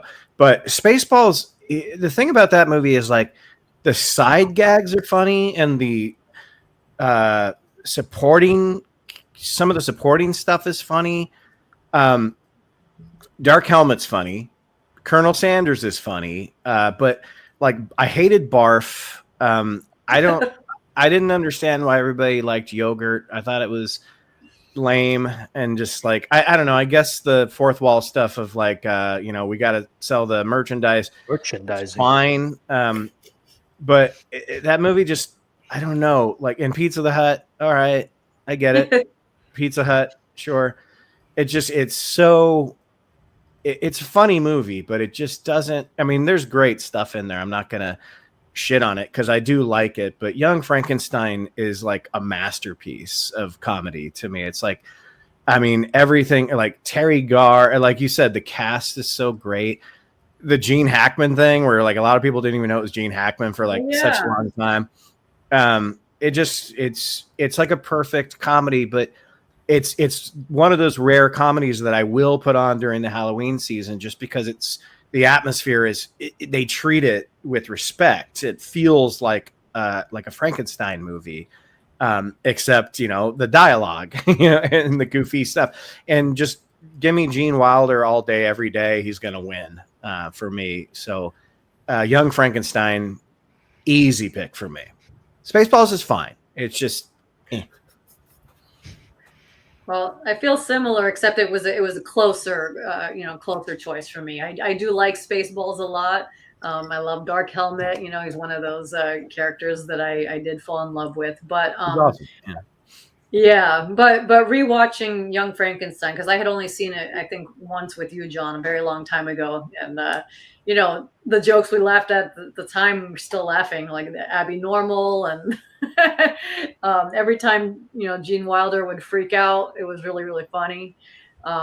So, and it, as you guys said, it looked great, and it really resembled that older time. Like, it just looked really cool, and it just really well made, well acted, well cast. So, and it's something that I can watch. I can watch over and over again. Spaceballs, I didn't watch it for like, I don't know, 30 years or something, and then I rewatched it. And that's kind of enough. Like I don't really need to watch it again for years. But yeah, Young Frankenstein, I could put that on every Halloween like you do. So I am going with that. It was closer, not so easy for me, but I do go with Young Frankenstein. I do like the Snotty beamed me twice last night. It was wonderful. That's pretty great. I'll say one thing to Joanne's point about how well Young Frankenstein resembles, the original film, and just the aesthetic of the movie looks great and matches what it's spoofing. I do think Spaceballs does a really good job of looking like a Star Wars movie, which is not an easy task. There's lots of movies that wanted to be, space sagas and whatnot that didn't achieve that look as well as even Spaceballs was able to do. And even just the production design, like infusing comedy, silly stuff like the giant helmets and stuff, but it's still kind of like it works. Like it's still like a practical. It does. And I didn't mean to shit on it. It's just it's up against Young Frankenstein, which to me is just so great. But you're right. Like dark helmet with a tie is so fucking funny. Like, there's so many like really funny things. Even the model work and just some of the green screen work and stuff, like it's pretty well made for. You could phone in. It's a comedy. You don't have to put in as much effort into those things sometimes because people they're not there for special effects. They're there for or set design. They're there for the jokes. But I think Spaceballs looked pretty good. It did. It looked expensive. Yeah. It didn't look cheap. Yeah. But real quick before we move to Brandon, one of the funniest things in Spaceballs is definitely just a visual gag where you see Princess Vespa with the Princess Leia hair. And she's like, "What is it?" And she takes her headphones off. That was pretty fucking great. All right, I'm changing my vote. No, I'm not. All right, Brandon, go for it. Man, well, it doesn't matter now, but I was gonna go with Spaceballs. I will concede that Young Frankenstein, I think, is the more complete film. It's incredibly funny. I think it's my dad's favorite movie of all time. Like he loves this movie. And he's the one who like got me into like the Mel Brooks films and stuff. But Spaceballs, I'm pretty sure was the first one I'd ever seen. And this was back when I was really young. Like the only Star Wars I had seen at that point was the prequels. And even then I thought this thing was hilarious. And then as I got older, watched the original Star Wars trilogy, was able to connect the dots with that. It only got funnier. Young Frankenstein, it is a funny movie, but I think there's just so much that sticks with me more from Spaceballs than Young Frankenstein. It's, in my opinion at least, incredibly more quotable. Like we said, the set design and the aesthetic that they were trying to match with the original Star Wars is top notch. Like they do a very, very good job at that. And yeah, it's just always stuck with me, and it's been one of my favorite spoof movies since I was a child, and I was too young to understand most of it, but I still had a blast with it, and it stuck with me through the day. So just to be a contrarian for this list, I'm gonna stick with Spaceballs, even though I will concede Young Frankenstein is probably the better movie. No, that's great. Nice. I'd like to see it get a vote. All right. And I think that's the contributing factor, and it's also this is unique to the bracket, is that it is Mel Brooks versus Mel Brooks. Mm-hmm. And if you compare Young Frankenstein with Spaceballs, yeah, I get all the references, but that doesn't necessarily make it funny. It's like I find that there is a certain, I get that, therefore it's funny.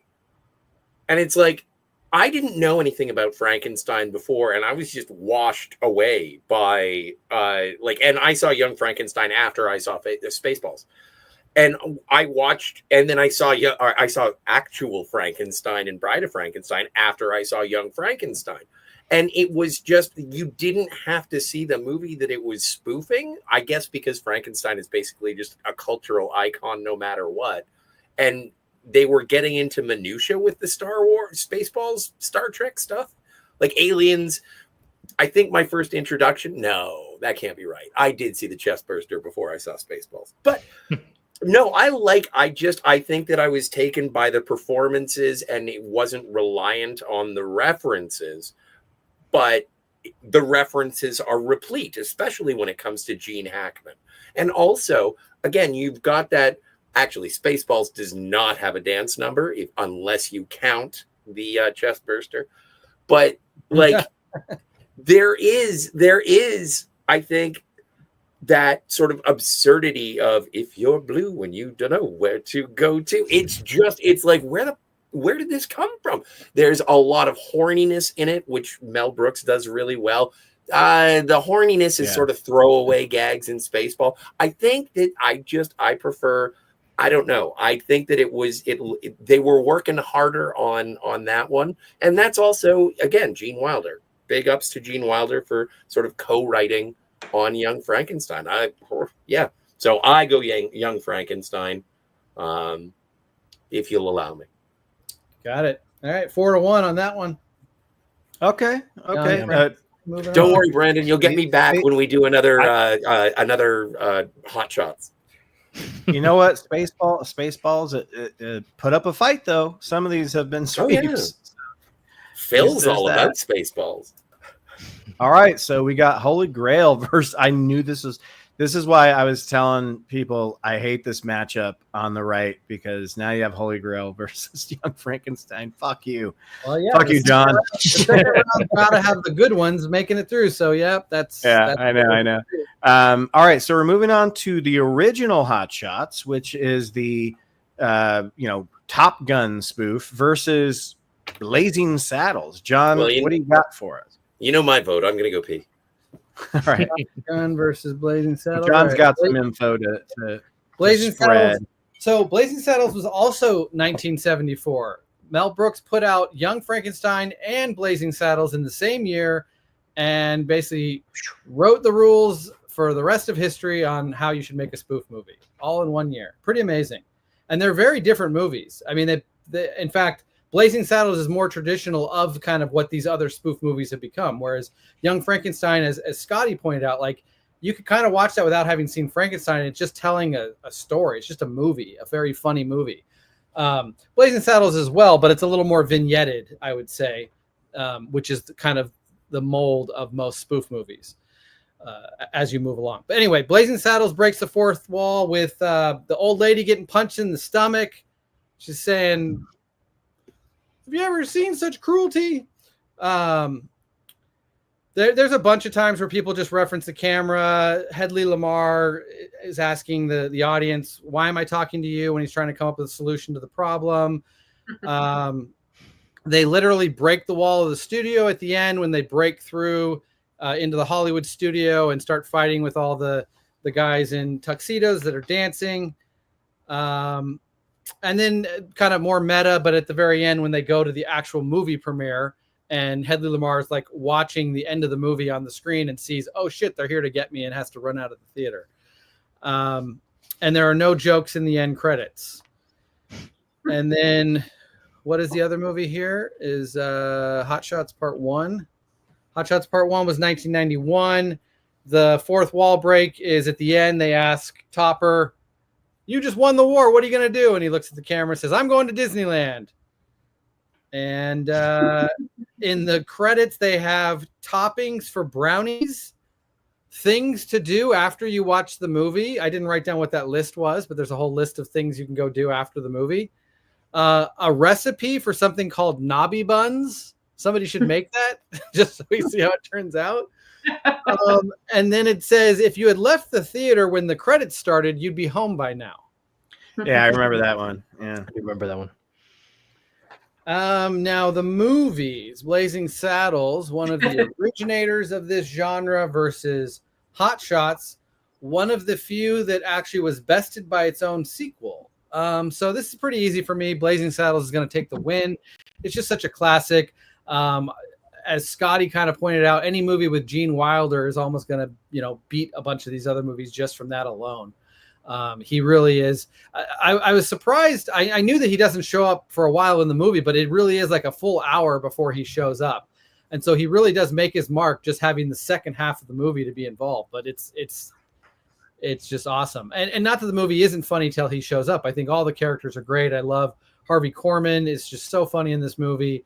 I forget the main actor's name. He passed away too young is what I remember about him. Like Levon Clef or something like that. He's really funny. I guess originally that was supposed to be Richard Pryor. I forget the reasons why Richard Pryor was unavailable or they couldn't go with him. Be interesting to see what the movie would have been with him, but it doesn't matter because it's a classic, whether it had him or not. Blazing Saddles, going to stand the test of time. Well, it's got an issue with time because watching it in this day and age, it is a little uncomfortable to hear some of the jokes being said, and you're not necessarily able to laugh the way you used to. I get the context of the joke and find it funny, but I don't find myself like actually laughing out loud at them anymore. It's almost a cringe. But I get it. It was a different era, and I'm okay with it. So I'm gonna go with Blazing Saddles. Oh, I disagree. I think they're funnier now because they're so you're not supposed to say that anymore. That made it funnier for me. This is super easy pick for me. Blazing Saddles. There's a reason that there's not a lot of Western spoofs is because this one came first. And how do you really top it? I mean, you have other Western comedies, but most of them suck. Gene Wilder, the scene where he just guns all those dudes down and then the camera immediately cuts back to him. He's just sitting there. He doesn't have any guns out or anything. He's just that fast. Mongo punching the horse always makes me laugh. Watching Hot Shots Part 1 again, a week or a few days or whatever after part 2, I was like, it's just kind of uneventful. I mean, it's funny. It's product of its time. There's the dances with wolf jokes and, obviously it's a riff on Top Gun. And I love the names like Washout and Dead Meat. And, all that stuff's funny. It's pretty funny. And I didn't realize until Scotty had mentioned something that you get your first John Cryer and Charlie Sheen ever in that movie. I wasn't even thinking of that reference. Yeah, I wasn't either until he mentioned that. I never really watched the show though. That wasn't a thing. I didn't even think of that about that until Scotty said he hated both of those people so much. It made me laugh because again, I was having such a blast watching all these movies.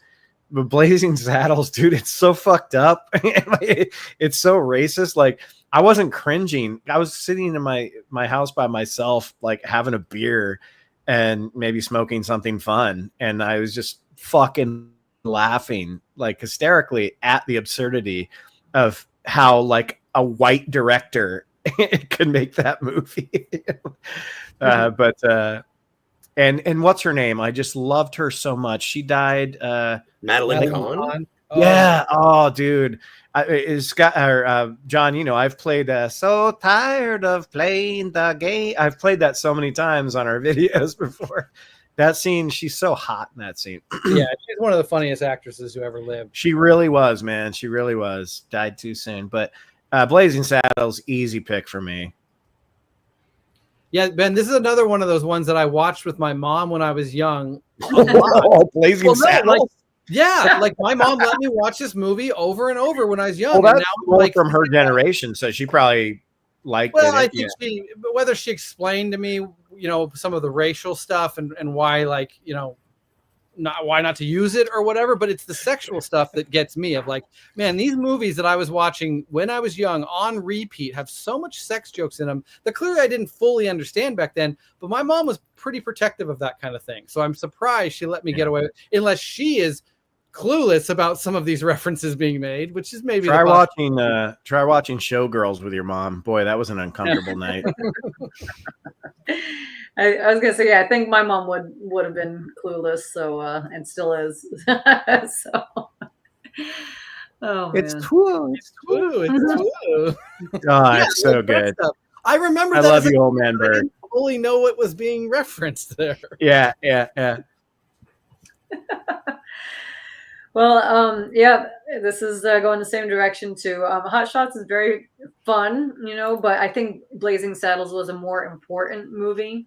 Like the racism and everything. I mean, it shocked and offended on purpose, so, to make a point. So I think it was just like a more important movie. That's kind of why I picked it. But also Gene Wilder again. Did you whole almost say exercise. Gene Roddenberry? What's that? Did you almost say Gene Roddenberry? It sounded like you did, but No, but might as well. But yeah, this whole exercise has made me love Gene Wilder even more than I thought I did. Just watching him in some of these movies. Fucking greatest, man. The greatest. Yeah. So yeah, that's my pick too. Blazing Saddles. Brandon. Yeah, no surprises here. It's Blazing Saddles for me too. It's one of those films that, in a way, I feel like it's deeply misunderstood, especially by a lot of the people who like the film. Just because I feel like it's always the people who are just kind of like, oh, you can't make a movie like this anymore. And it's like, well, are you saying that because of its like critique on like racism, or are you saying it just because people were saying the N-word and you thought that was funny? So like, I think it's one of those films that's like, it's so good. And I feel like people have taken the wrong idea from it on why it's good. And that's probably why we don't get movies as good as that anymore. But yeah, it is super poignant. And at the same time, super funny, super silly. For some reason, I quote, "Never mind that shit, here comes Mongo" a lot. And there's no like good like spot to use that in like a normal conversation, but by God, I find a way. But it's such a fun film, and yeah, Gene Wilder, super good. I still think my favorite performance of his is Young Frankenstein, but this is definitely a close second. Yeah, just a super unique film, and like was said earlier, it pretty much killed any attempt of trying to successfully parody the Western genre again, because there's really nowhere else to go from here. And it did it at the perfect time, because you had your John Wayne's, your Montgomery Cliffs, Gary Cooper's. You had all those movies, so it was the perfect time. When you don't have a big surge of Western movies, if you did it now, it'd be like, okay, but what are we basing this on? Yellowstone, so yeah. But I like the way you put that, though.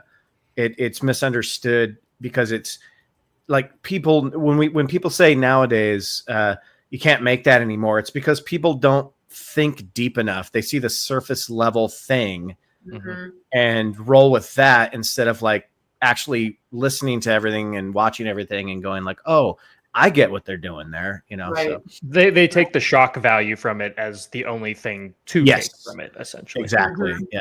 Instead of why they're doing it. Yeah. Good point. Scotty. Well, and I think that again, everyone is absolutely correct. I'm going with Blazing Saddles. But it does. I remember being introduced to this movie, and my dad absolutely hee-hawing at guys sitting around drinking coffee and eating beans and farting. And I was like, why is that funny? Because I was young. And he was like, no, when you get older, if you eat beans and drink coffee, you're going to fart a lot. And that's what they did in the old movies. And I was like, oh, okay. That makes fun. That's fun. And then also, anybody who interacts with Cleavon Little, whenever they refer to him in a racial slur, it's like they're the idiots. And the core relationship between the entire movie is Gene Wilder and Cleavon Little. And I love, like, it's like, no, you don't understand. These are simple people, salt of the earth, farmers, idiots. Like, I love that. That has been something that when I was young, and then when Cleavon Little just busts out laughing, it's like, find a friend who laughs at your jokes like Cleavon Little. That's all you need. And it doesn't matter what the cultural divide is. It's just like, yeah, I know they're being mean. Yeah, I know they're being stupid, but fuck them. And I loved that because, like, when it does come to whether it be spoof comedy, any movie, it does have to be like grounded in some relationship and characters that you care about. And I think that Blazing Saddles is elevated between their friendship because up until that point, everybody is pissing on Cleavon. And then you meet Gene Wilder, who's supposed to be the roughest, toughest son of a bitch. And it's like, no, man, I'm cool. Love that movie. I love it beyond being a spoof movie. I just think it has a lot of heart. Everybody who's saying stupid shit is stupid. And then we get the greatest. And John, I'm sorry, I had to go and fart. But like that is at the end when you have, like, we've had Springtime for Hitler, we've had Putting on the Ritz, and then we have the final giant fourth wall break of the movie breaks into the backlot. Like, I love the ending on that. And it is just as absurd as the end of Holy Grail, where it's like, oh, you wanted a resolution? No. Yeah, same thing. Yeah, same kind of thing. Yeah. So Saddles? Saddles. I already got it there. Yeah, so we've got Airplane versus Austin Powers, Top Secret versus Blazing Saddles, Holy Grail versus Young Frankenstein, and we have one more left before we get to the Elites. Versus who's it gonna be? I think we all know, but let's do it anyway. We got the Naked Gun versus Robin Hood Men in Tights. Yeah. Robin Hood Men in Tights was 1993. Has no end credit jokes, fourth wall breaks. It's got a lot of them. I don't even care about mentioning them. There's like a Home Alone kid. Well, there is the Home Alone kid. It's kind of repeats of stuff he did. Like there's a window that breaks through. The camera breaks through a window because it moves in too close into the shot. Their sword skewers a donut of a crew member. Like it's the same stuff you see in Spaceballs to some degree. And then in Naked Gun, I didn't notice a fourth wall break, but there kind of is when they walk past a set wall. Like, anyway, don't worry about it. Ending credits does have a couple funny jokes in there. The way that in both Naked Gun movies, instead of saying like cast, it says people who acted in the movie, and then the cast list appears. Mm-hmm. That is my favorite, is when they do the cast listing of the guy. And I think it's the same guy who was in Pee-wee's Big Adventure who played Francis. He plays, hey, it's Enrico Palazzo. And that's how they list his character name. And he was also Chubbs in Teen Wolf. Yeah. In both Naked Guns, I didn't rewatch 33 and a third at this stage, but in both Naked Guns, they have a section of their cast that is just the line that the person said in the movie, which is some hilarious, absurd line or whatever. But I didn't write all those down. But this one was funny. One of the producers is named Mr. Weiss. I didn't catch what his first name is, but Mr. Weiss. And there you've normally seen in credits like assistant to whoever, assistant to Mr. Scorsese or whatever. Well, this one had those assistant to Mr. Weiss and like stylist for Mr. Weiss, and then it had divorce attorney for Mr. Weiss. Which I don't know if that's a joke or if he was going through a divorce at that point in time. And then one other one it throws in there is it just says, in case of tornado, southwest corner of basement. It's not even a complete sentence. It just says that. I'm like, okay. So those are the jokes that show up in the credits of those movies. Now for the movies, Naked Gun versus Robin Hood. I'm not even going to waste time. Naked Gun wins this. It's a classic of the genre. Robin Hood has some fun jokes. I do really like Cary Elway's casting. I think he's kind of perfect in the role. But I just got to go with Naked Gun. It's too classic. Leslie Nielsen kind of making an indelible mark in the genre and kind of, I know that the character wasn't created in this movie. There's actually the TV show, which is very funny. And, Ben pointed out, it's 6 episodes. So you kind of get another Naked Gun movie when you combine all that time. It kind of exists out there and it is very funny. But like Naked Gun just did really rewrite the rules a little bit and make its mark on this genre and with the characters that it introduced. So I'm going with Naked Gun. I think, John, I think we talked about this, but we were both tired and it was late one night. But instead of Robin Hood, I think we were like, what about this is Spinal Tap or Don't Be a Menace in South Central. We talked about that one, but you mentioned Fatal Instinct. Fatal Instinct, I think, is fucking great. Well, I think Robin Hood and like History of the World, and even Austin Powers, which I wasn't sure if we should include those as true spoof movies. Like those are the ones that I was questioning. Do we go with something different? Yeah. But it probably would have been like Naked Gun 3, Fatal Instinct. I was thinking Life of Brian. If I'm going to go with Holy Grail, I should probably put Life of Brian. But like, I was trying to fill out the list with no, I know, as well, and you did a great job. I was just saying, because rewatching Men in Tights, it just reminded me of how unfunny that movie is to me. I just don't think it's what's that? I said thank you. I was gonna chime in later down to say such an overrated movie in the spoof genre. Is it even overrated? Do people like it? Like people it's do. It's people. not I mean, the only reason I watched it was because I heard so many people say good things about it, and then I watched it and I was just like, no. It has the lowest hanging fruit jokes. Like Richard Lewis's mole moves around in his face. Ha! Hilarious. Like, oh my God. No, Dave, they couldn't even find a fucking line for Dave Chappelle to say that was funny. Yeah. Oh, he's black, so he wears a backwards hat and it's got the little clip. All right. Okay. Haha. Like, I don't know. I didn't like that. Rewatching it again, I'm like, man, this movie's painful. Just didn't like it. On the positive side, Naked Gun is one of the best spoof movies ever made.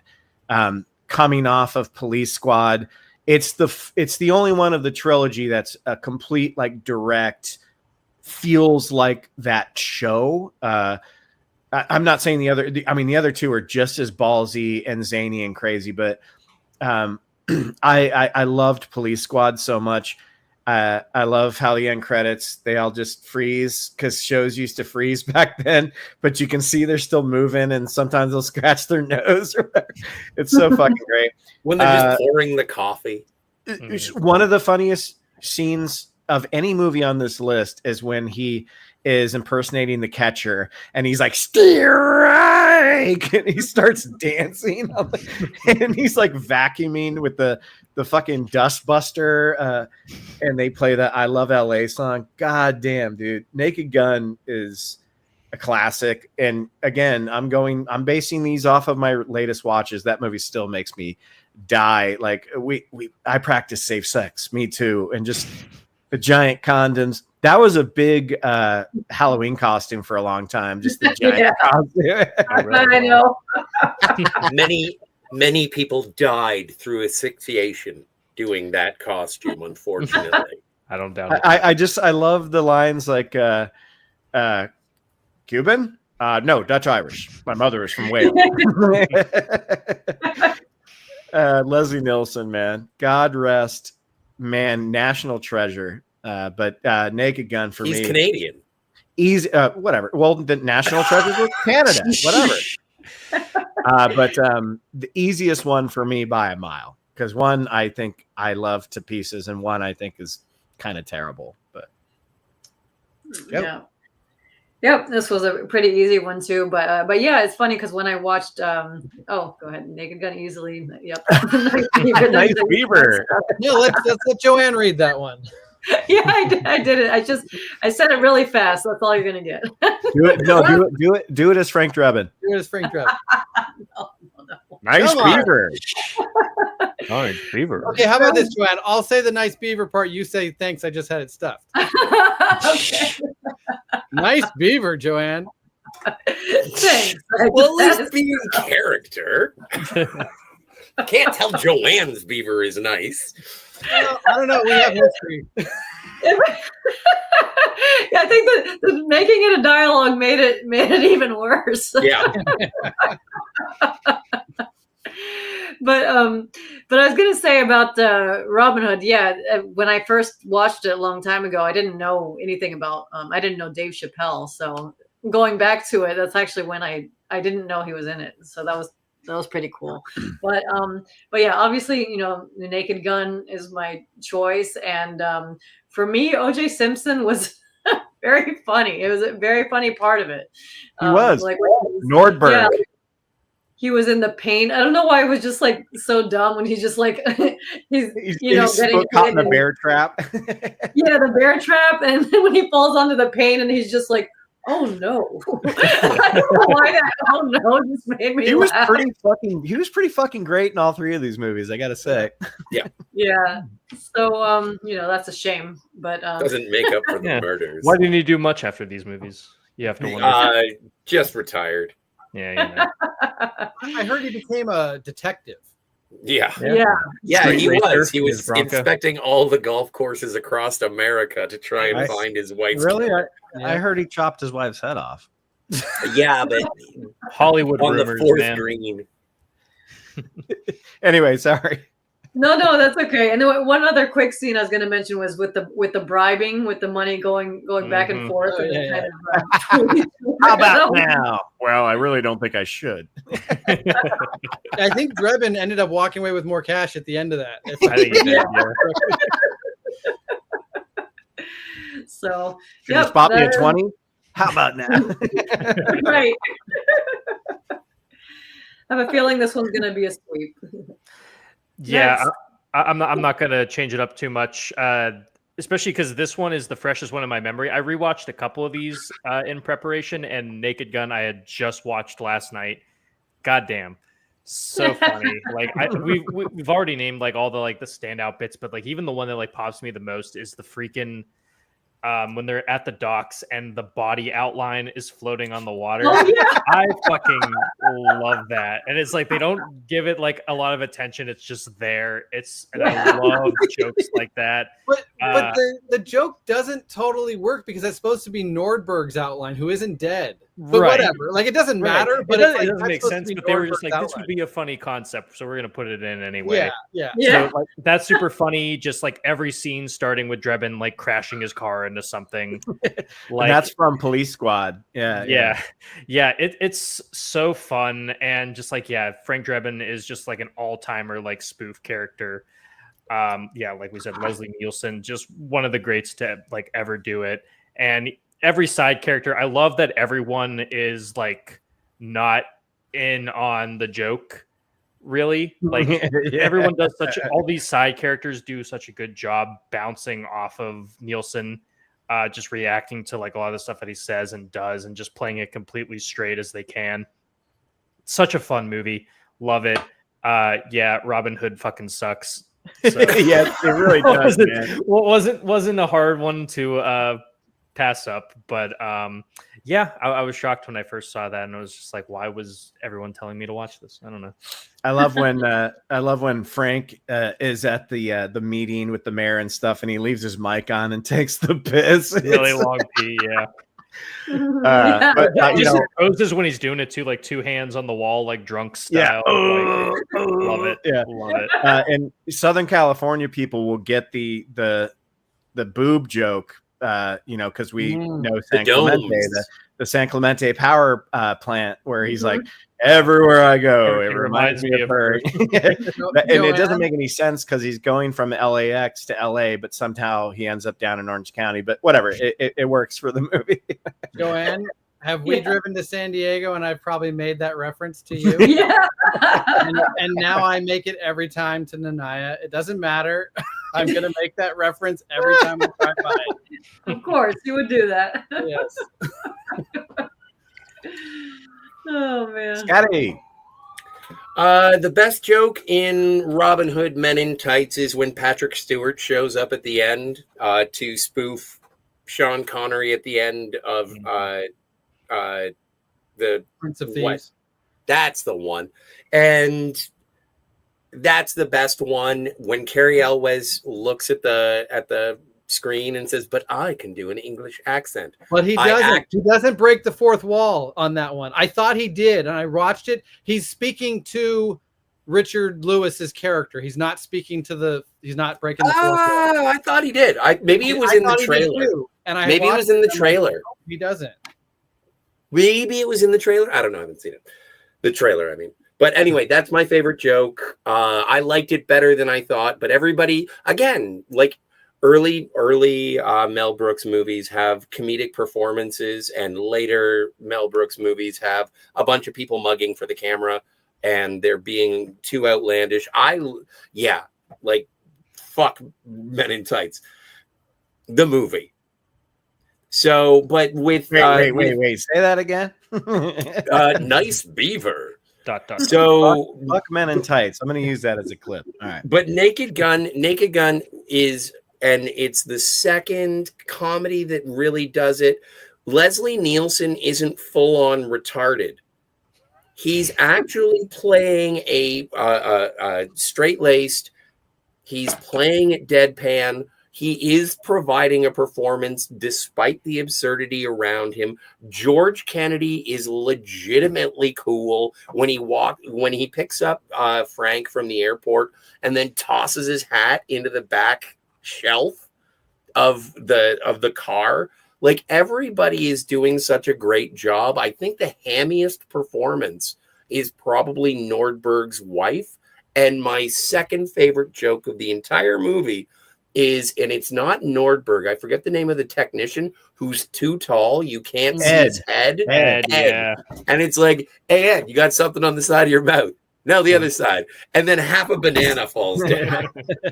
Yeah, Ben, if I remember correctly, that character is used a lot in the TV show. Yeah. I remember him in the TV show. There's a lot of good jokes they make in that one. And it's like Nordberg is in Police Squad too, but he's a white guy. But he's just an idiot. That's fine. Nordberg is the one who plays the bumbling idiot. And then when you move on further in Leslie Nielsen's comedic career, and I find him funny throughout. Like, I enjoyed Dead and Loving It for him, another Mel Brooks movie. That movie's pretty funny. That's what I wanted to ask. I don't think I've seen that one. And it's pretty fucking funny, man. Dracula. Ripping apart some of the later Mel Brooks movies. How is that one? It's funny. It's funny. It's better than Men in Tights. Yeah, it's way better than Men in Tights. Yeah, not the movie though. I'm just saying in general. Yes. That movie is better than seeing Men in Tights. Sorry, Marvel fans. Anyway, so yeah, Naked Gun. All right. Nice. Well, before we move on, John, I want to close out the poll. We have our first poll. What's the best era of spoof movies? 80s or 70s, 80s, 90s, or 2000s? 80s got 60%, 70s got 30, 90s got 10, and 2000s got 0 because they're really all pretty bad. Spaceballs or Young Frankenstein? 55% have Frankenstein and 44% have Spaceballs. So pretty close on that one. Not bad. Well, that was one of the only ones. So most of these had clean sweeps. The only ones that got a single vote, Spaceballs got a single vote, Naked Gun 2 got a single vote, Austin Powers 2 got a single vote. Everything else was a sweep. And we are ready to move on. That's going to change. That's going to be harder now, though, I think. Well, yeah, that's why the bracket's set up the way it is, to help the better movies make it to the later rounds and make it a really tough competition once you get there. I know how your brain works. Just like the NBA tournament. Yeah. It's just set up a tournament. But all right, so let's guess as to what seed these should be based off of their history, what people talk about, how I feel about them to some degree. If you're looking at the bracket, you actually see my choices written right there in the bracket. Now we're down to the Elite Eight, and we're starting off with Airplane versus Austin Powers. Woo! Will Austin be a powerhouse, or will the airplane take flight? Well, I think I'm up, right? Is it my pick on this? Yeah, and you don't have to do the other stuff anymore because you've already done it. There's nothing to. We don't have to read the back of the box. I'm just trying to think because Austin Powers it's got those characters that are, part of cinema comedy history, but so is Airplane. It's got Johnny, one of my favorite characters. It's got boobs. It's got boobs. Austin Powers has clothed boobs. It's got not the same. Has floating nipples. It's got nipples. The fembots with Oh, women of a different caliber. High caliber boobs. But yeah, I think Airplane is just really one of the best to ever do it in this genre.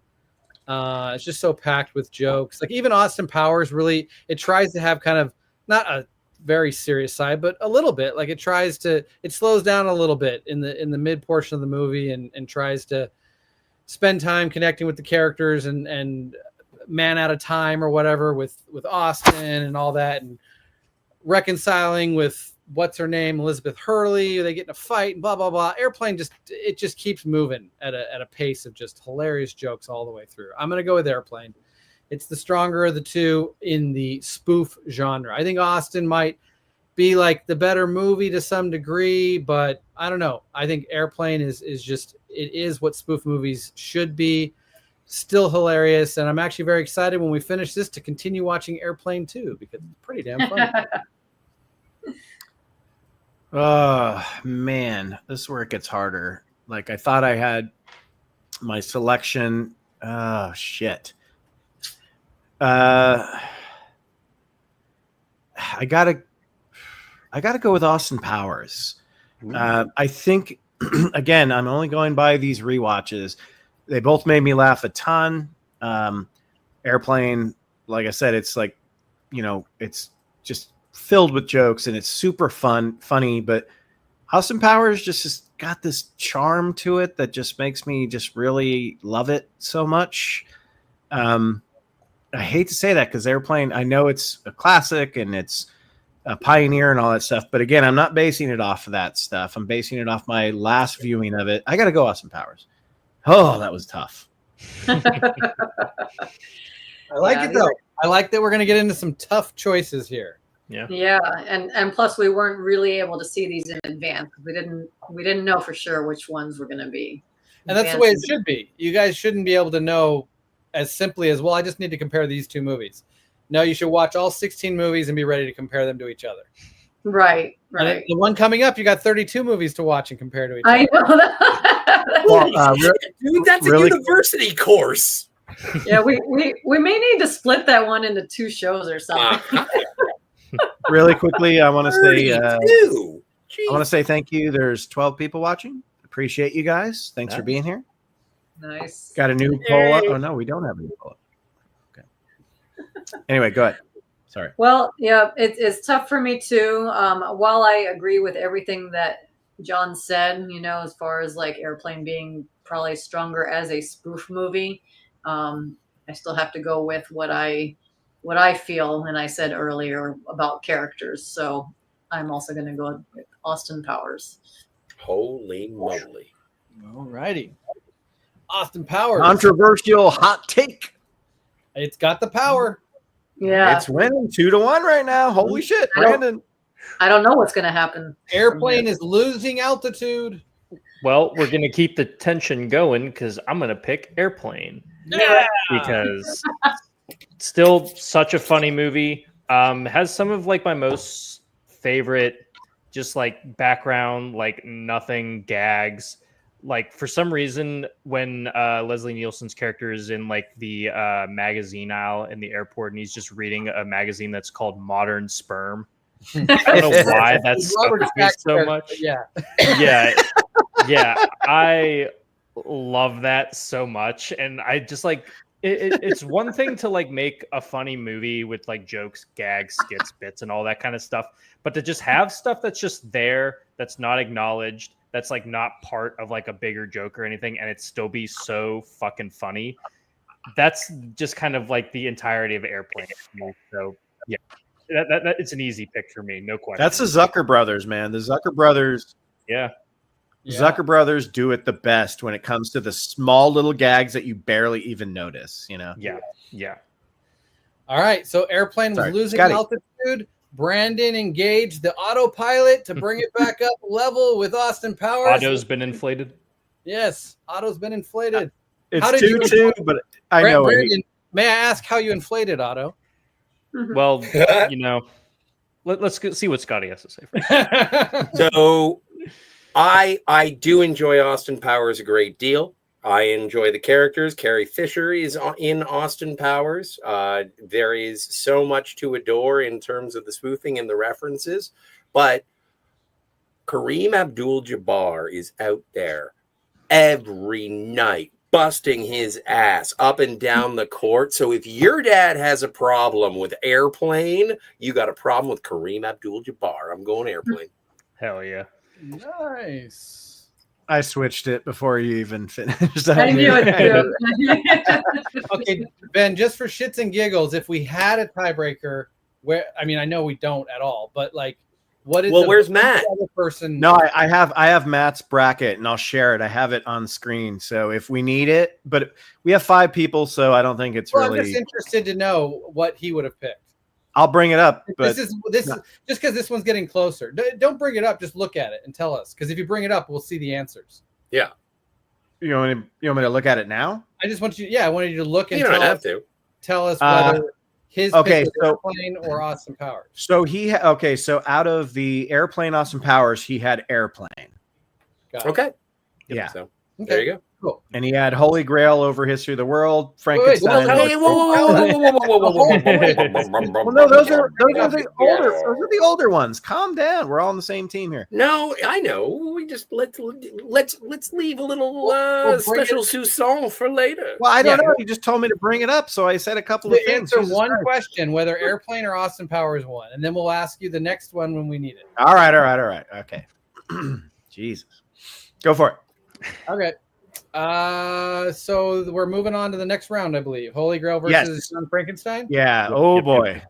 Oh my god. Boy. Okay, this is I would say the hardest one. This is going to be the hardest choice of the whole bracket. Absolutely. I almost wish I had like foresaw this. I mean, I did, but I kind of wish I had made sure it didn't happen in some way. Because man, I really found a really, not that I didn't appreciate Young Frankenstein before this viewing, but it really stood out as like one of the best made movies of this whole bracket. It's so well written. It's so well acted. It stands beyond just being a spoof. It's just a really great movie. And Holy Grail has, like, it's not really a movie. It doesn't have a real ending. It doesn't follow a plot. It's so out there and so different. But it's my 5th favorite movie of all time. So of course, Holy Grail has to win, even though Young Frankenstein could win this whole thing. It's that good. Deserves an opportunity to be in the finals. But it just happened to come up against, sorry for spoiling the rest of this bracket, my favorite movie on this bracket. Holy Grail is my 5th favorite movie of all time. So that kind of spoils where the end of this is going to go, but still. Okay, let's go to Matt's bracket. No, I'm just kidding. I've when we did our first one versus Spaceballs, Young Frankenstein is one of my favorite movies ever. And I watch it all the time during Halloween. Like I said, Halloween time, anytime. But it's kind of like a perfect comedy for me. I love it. I love everything about it. But on this rewatch, which is what I'm doing, the movie I uncontrollably laughed by myself the most was Holy Grail. I just, oh my God, just what is your eye color?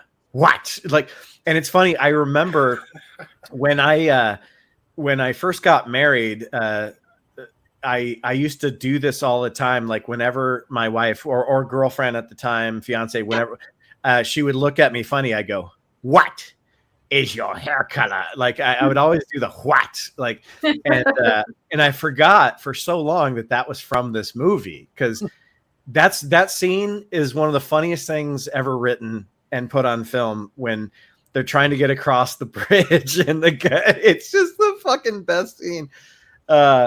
This is the hardest one for me, but Holy Grail made my night when I watched it. It was just fucking so funny. And that's what this is about, right? It's spoof movies, like they're comedies. So as perfect of a movie Young Frankenstein is, for this bracket, I have to go Holy Grail. It just is.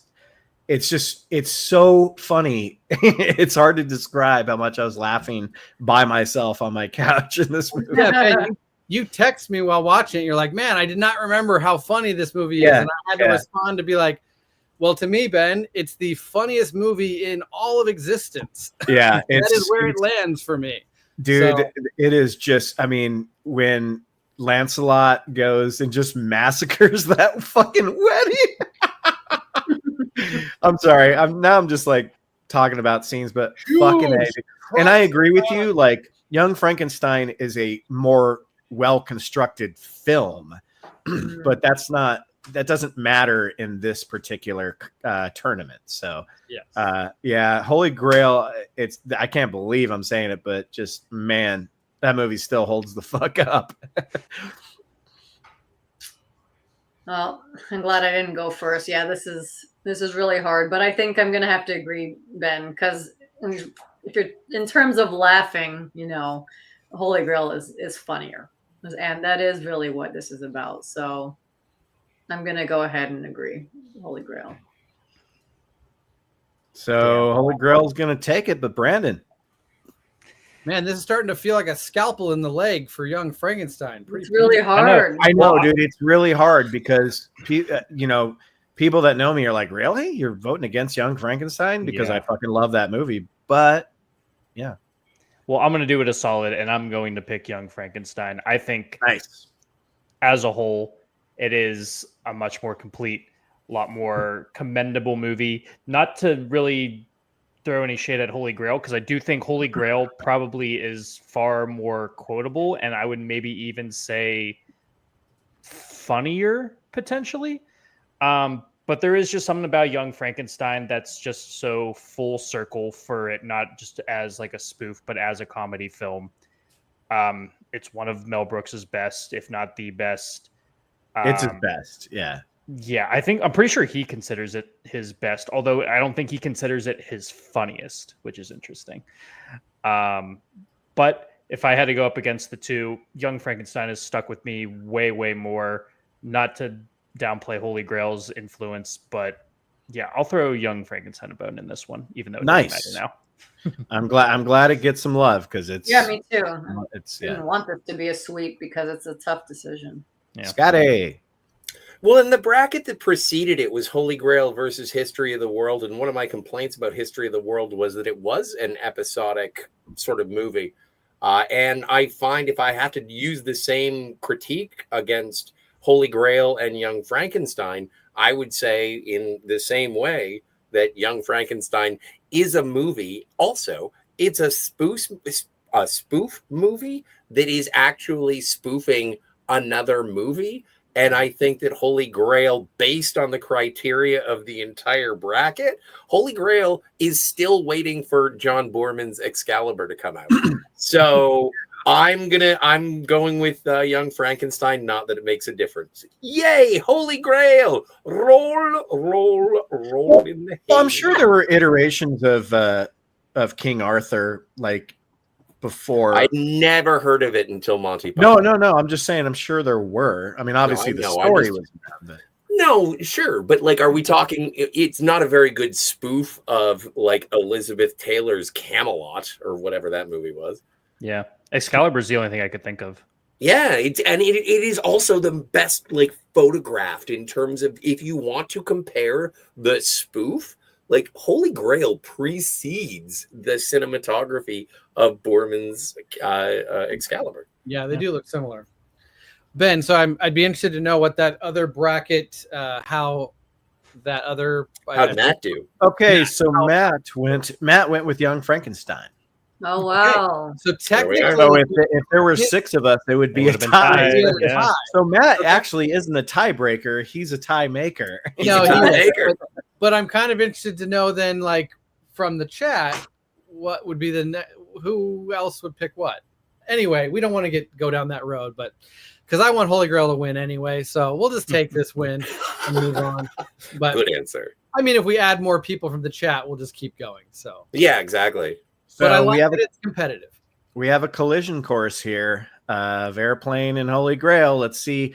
let's see what wins here over Top Secret Well, and Blazing Saddles. Yeah, we're not sure if Airplane and Holy Grail are going to make it into a Well, no, it's battle just yet, but it's yeah, the first two to hit the final four. Yeah, they're on the potential collision course. So Top Secret and Blazing Saddles, man, these are getting tough. Phil said Holy Grail, so you guys still win. Yep, nice. Okay. That's kind of what I was looking for, to see like one person on there. Phil has said goodbye 10 times. Top Secret, Blazing Saddles. These are really the two that I grew up on. Top Secret and Blazing Saddles, which is wild to think, because like Naked Gun, I remember my mom taking me to Naked Gun with all the weird sexual references like concrete dildos and whatnot. It's just wild, these movies, that like how all that stuff didn't make a huge impact on me when I saw it when I was super young, and I just don't know how she was taking it. But yes, I watched Top Secret and Blazing Saddles over. I'd like to hear more about how your mom was taking it. Oh no. A concrete dildo is what was brought up. Can't. Man, I do not know exactly what I want to pick here, because these are both spoofing entire genres, instead of like where Hot Shots is very specifically kind of Top Gun with other stuff mixed in, or Scary Movie is very specifically Scream. Top Secret and Blazing Saddles, it's just a genre as a whole, and there's just so many different references from so many different movies. They're very similar in that respect, but you have the different voices. Essentially, you have Mel Brooks's voices, and then you have the Zucker brothers' voice. And I think the Zucker brothers, at the end of the day, have the wittier dialogue, the better wordplay, the better kind of background visual jokes. I think their stuff just stands out better for me. And I really do think growing up, Top Secret was the movie I watched more of these two. I became a huge fan of Val Kilmer over that movie, even though I became a big fan of Gene Wilder and loved his performance as well. I think Top Secret just has the things to push it over the edge for me over Blazing Saddles, which is hard to say because Blazing Saddles is such an original, such a trailblazer of this genre. It's really hard to not give it my vote, but I'm going to go with Top Secret. This is a tough one. But what it boils down to for me on these rewatches is that I found something out about myself, which is that I like Westerns more than spy movies, but I like spy spoof movies more than Western spoof movies. Okay. If that makes any sense. Yeah. Good self-discovery. Yeah. What? That's an important self-discovery. Yeah, it really is. It really is. I'm going to put that on my headstone, actually. But yeah, God, just on the rewatch, like Blazing Saddles is great. I love it. Top Secret is just fucking, it's so goddamn, it's everything a spoof movie is supposed to be, you know, creative, hilarious. It has those side gags, visual gags.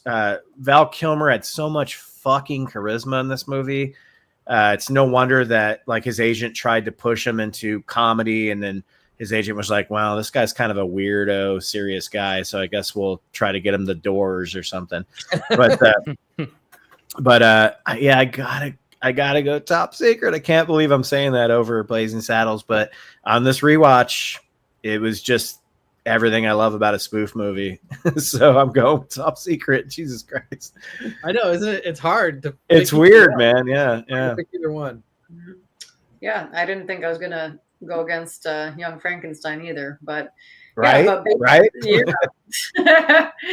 But yeah, based on that same criteria that I did go with Holy Grail, thinking it was funnier. I actually do think Top Secret is funnier of these two movies.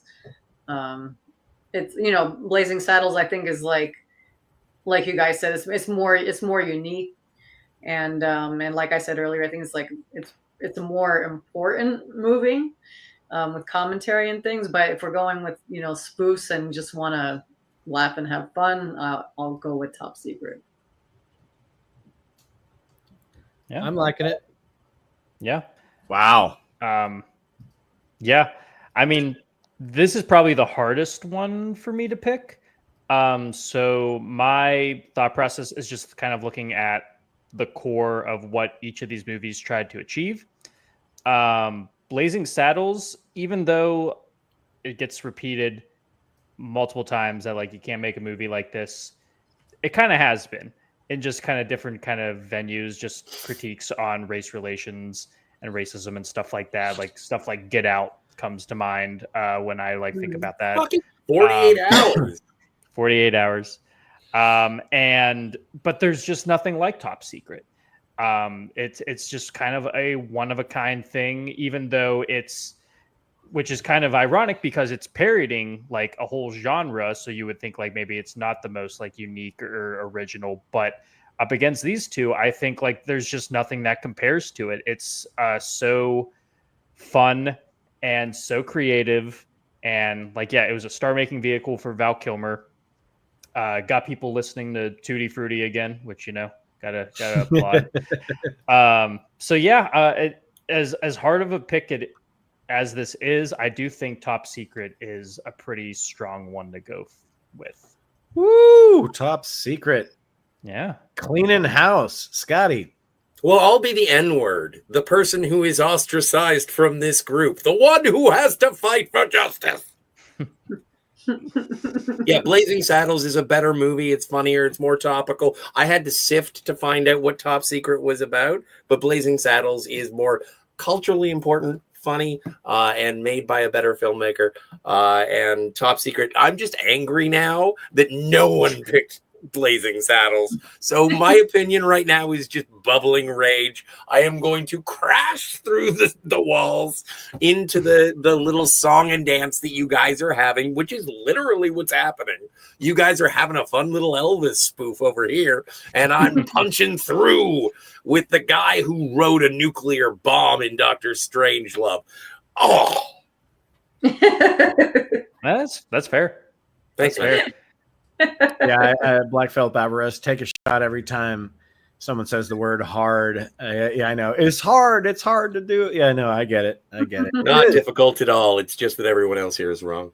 Yeah, we're drunk already. I kid. I'm not that angry. No, I mean it is kind of bizarre. Like Top Secret just passed Blazing Saddles, but that's fucked, yo. This is the world that we live is in. Fucked. I would like to know where it goes on the IMDb level. It's like 157. Objectively, I will agree with you. It is a little fucked.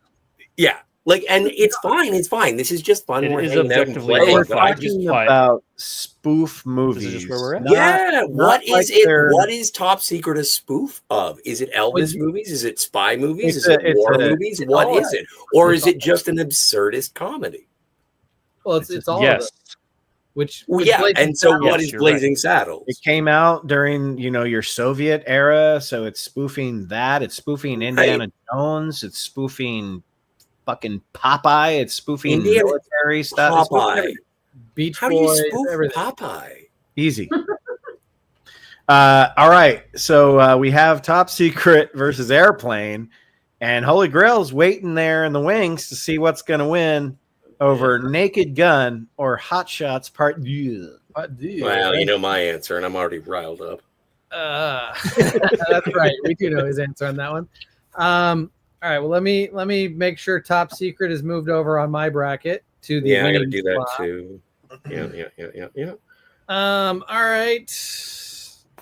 Oh, do you guys want to know what Matt said? Yeah, sure. Yeah, I'm interested. So Matt didn't have Top Secret. He had Austin Powers 2, but he had Blazing Saddles, and he had Blazing Saddles beating Austin Powers 2. Got it. Okay. So Matt digs Saddles. That's cool. Yep. Hey, we all dig Saddles. Honestly, we all dig Saddles. That's why it's irrational for me to get angry. Sorry, Philip. You're gonna get another one. This was a hard choice. It really was. It was the hardest of the entire bracket to some degree. I mean, I think Young Frankenstein and Holy Grail is a tough one too. But anyway, we'll keep moving on. Naked Gun versus Hot Shots Part 2. I found a new respect for Hot Shots Part 2 on this rewatch. It was making me laugh a lot. But it's not quite Naked Gun. Naked Gun, something special. really stands out, even though it came out in a later period. Like we're kind of noticing that some of these earlier films are the ones that are moving up the bracket, and the genre had become stale somewhat quick by the mid 80s. But Naked Gun is that one that still stands out amongst the classics, and is still just as funny. And even, watching it now in 2025, it's still just as hilarious. And so, yep, Naked Gun's getting my pick in this round. Naked Gun is getting my pick as well. Both made me laugh hysterically on these new rewatches, but Naked Gun's just better in every way. It's fucking great. It's what spoof movies are meant to be. God bless the Zuckers. Which it's Abrams. So Zucker, the two Zucker brothers, and then Abrams. Yeah. And Abrams is the director of the two Hot Shots movies. He branched off and did his own thing with those movies. And you can feel a little bit of difference between the Hot Shots movies and the true Zucker and Abrams films. But what's the name of the writer? Pat Proft? Yeah, that's another name in the mix there. He was a writer, not a director, anyway, yeah, no, there's a lot of people. He may have been the director on one of the later films. No, I don't think he did Loaded Weapon. I don't think that was it. Might have been. Maybe he directed that one. Anyway. Right. Well, yeah, I'm going to go with Naked Gun also. It's just one that, it just sticks with me more. The characters stick with me more. The charm. It's just, I think that's what it is for me, is that it's got more charm to it. It's just a personal preference. They're both really good, but I'm going with Naked Gun. All right. Oh, and Scotty. Did Brandon go? Oh, shit. Yeah. Right when hopefully he'll pop back on. Hopefully. I'm going with Hot Shots. No, I do not believe you. I'm not. Come on, if we're spoofing the spoof genre, I might as well. All right, I'll take that. I'm going Naked Gun. Brandon. Can you hear me, Brandon? Oh, something happened to Brandon. All right, sorry. My internet, I think, is cutting out because we have a storm going on. Oh, shit. Okay. Can you hear me at all? Yeah, we can hear you. I can hear you. What area you live in, Brandon? Where do you live? Hawaii. Oh, yeah. Okay. Mythic Rare says if Naked Gun Atlanta, doesn't. Yeah, I think we're getting hit by a storm right now, but shit. I'll keep it short and sweet. Naked Gun. Yeah, go for it. That's my pick. Sweet. Naked Gun, full sweep. No surprise. Not really, anyway. All right, we got our final four. We're almost to the end, guys. So, oh my God. Brandon. Woo! Airplane versus Brandon, just in case you happen to drop out, do you want to drop your final four? He can go first. Yeah. Oh, shit. I was going to say, oh, man. It's all right. Almost there. No, can you do it in the chat? Can he? He'll come back and we'll tell him to drop it in the private chat. But John, for now, go with sure. Airplane or Top Secret. Airplane or Top Secret. Okay. Well, you have those classic Zucker brothers. Those are the two films. Again, it was Blazing Saddles, Airplane, and Top Secret that I watched on loop. The three of those back in the day. Oh man. And I always kind of gravitated out of all of them to Top Secret being my favorite of the three when I was young. But I think on this rewatch, Airplane has the better supporting cast. Like I really love Val Kilmer, and I think so many of the characters, the small supporting roles, like all the French resistance and whatnot in Top Secret, and so many characters that kind of just pop in for maybe a scene are funny in Top Secret. But Airplane has those characters like Robert Stack and Lloyd Bridges' character and Leslie Nielsen's character that are through the whole movie. And the leads are funny as well. And then, the autopilot and just, I don't know. I think Airplane at the end of the day, especially on the rewatches that I just had, Airplane stands out as the one that's just packed from beginning to end with really funny jokes of all different types. And the cast is great. And I was just kind of really blown away at the deadpan humor. I mean, I've always known that's the style that this film presents, and kind of helped launch that later career for Leslie Nielsen based off of that. But every single one of those performances just really stood out as not just Leslie Nielsen. Like, that's kind of where people's brains go. But Robert Stack is so funny. Lloyd Bridges is so funny. Johnny always was one of my favorites. And I'm probably forgetting a few others that have enough screen time that really stand out. Like even the other stewardess, the blonde or whatever, like they're all really funny in the movie. So I'm going, it's hard. Sorry, Philip, drink some more. This is a fucking hard one because that was the point I was making, was Top Secret was a favorite of mine. Booger. The little German. Yeah. How do we know he's not Mel Torme? Like, fuck. Top Secret is really probably, if you ask me favorites, I almost think Top Secret is a favorite. But as a spoof and a better made movie and packed with more jokes that truly land at every point, and just because I think it's the way this bracket needs to go, I don't know. This is a tough one. I could easily just say Top Secret and be happy with making that choice, but Airplane is kind of the direction, as I watched the movies and was trying to make the choice in my head, that I was making, that it was Airplane. I keep bringing up my nostalgic love for Top Secret, which makes me want to go that route, but I'm going to go with, kind of like you said, Ben, rewatching them and thinking about them currently, I'm going with Airplane. This is like a perfect tie for me. My tiebreaker is the fact that even though I don't let it get in the way of me traveling, I hate flying. So a movie set on a plane is going to give me more anxiety than a movie that is not. So I'm going to go with Top Secret. Joanne.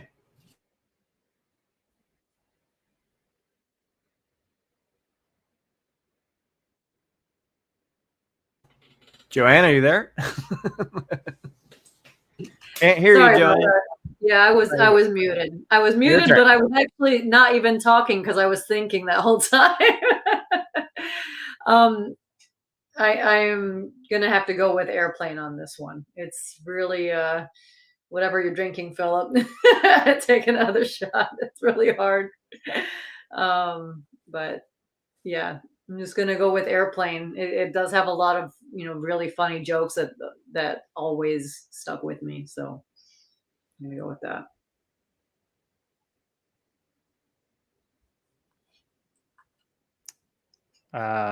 I am also going to go with Airplane. Both are phenomenal movies, both very, very funny, but Airplane is definitely the king of the two. And I feel like I've already talked so much about it. So just, going to keep it short and sweet. Airplane. Scotty, are you there? Not sure if Scotty's there. Okay. While we're waiting for Scotty, does everyone else have an internet connection issues, or is it just me? No, we were muted. Scotty may have went for a smoke or something, but as soon as he comes back, we'll let him on. I was going to point out that at this stage, we have knocked off all of the Mel Brooks movies. They did not. Yeah, I noticed that. Yeah.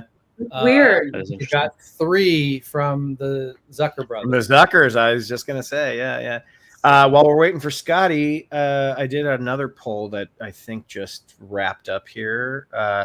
Top Secret or Blazing Saddles? I know this is older, but that's what they take. Top Secret wins 58-41 over Blazing Saddles in the poll. And we got some new people watching. Hey, Booger 414, small rolls. It's nice funny. Hey, Wes Cagle. Cagle. What's up? Blazing Saddles is a better movie. Top Secret is top-notch film, though. Yes. Top Secret. I feel like. Oh, sorry, Ben. Go ahead. No, Top Secret over Airplane all day. There you go. So where are we at, guys? So we have Airplane for John, Top Secret for me, Joanne, Airplane, Brandon, Airplane. Yep. Mm-hmm. Okay, so Airplane's gonna win, but Scotty, go for it, dude. Yeah, Airplane. I'm the only one with freaking Top Secret. Damn you! I wanted to pick it, but I'm going Airplane. Interested just to see what Matt. Well, Matt didn't even have Top Secret. He had Blazing Saddles. So Matt at this point had Blazing Saddles in the finals. Yes, And he also had so he Young had So Blazing did I. he had Blazing Saddles beating Airplane. He had Blazing Saddles beating Airplane to get, and then he had Young Frankenstein in the finals. So that doesn't even matter. Oh, yeah. He didn't have Holy Grail. No, he had Holy Grail being beaten by Young Frankenstein. Did he have Naked Gun in that other spot? He had Naked Gun beating Naked Gun 2, and then he had Young Frankenstein beating Naked Gun. Okay. All right.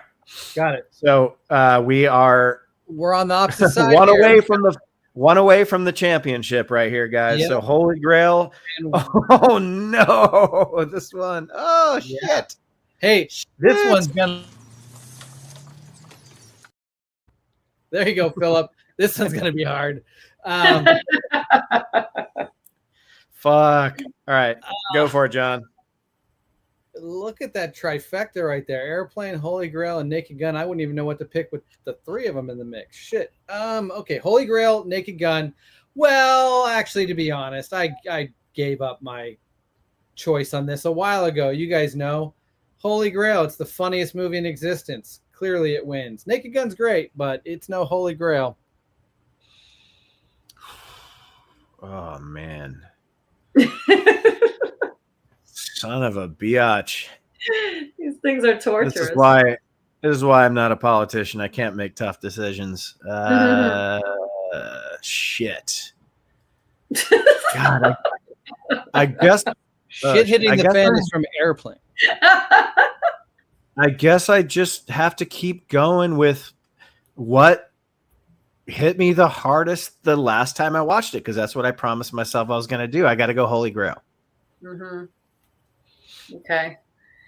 Yeah, I think Holy Grail too is the more it's more constant. I mean, they're both constant laughter, but yeah, we're just getting down to it now. It's you could go either way, but I'm also going to go Holy Grail.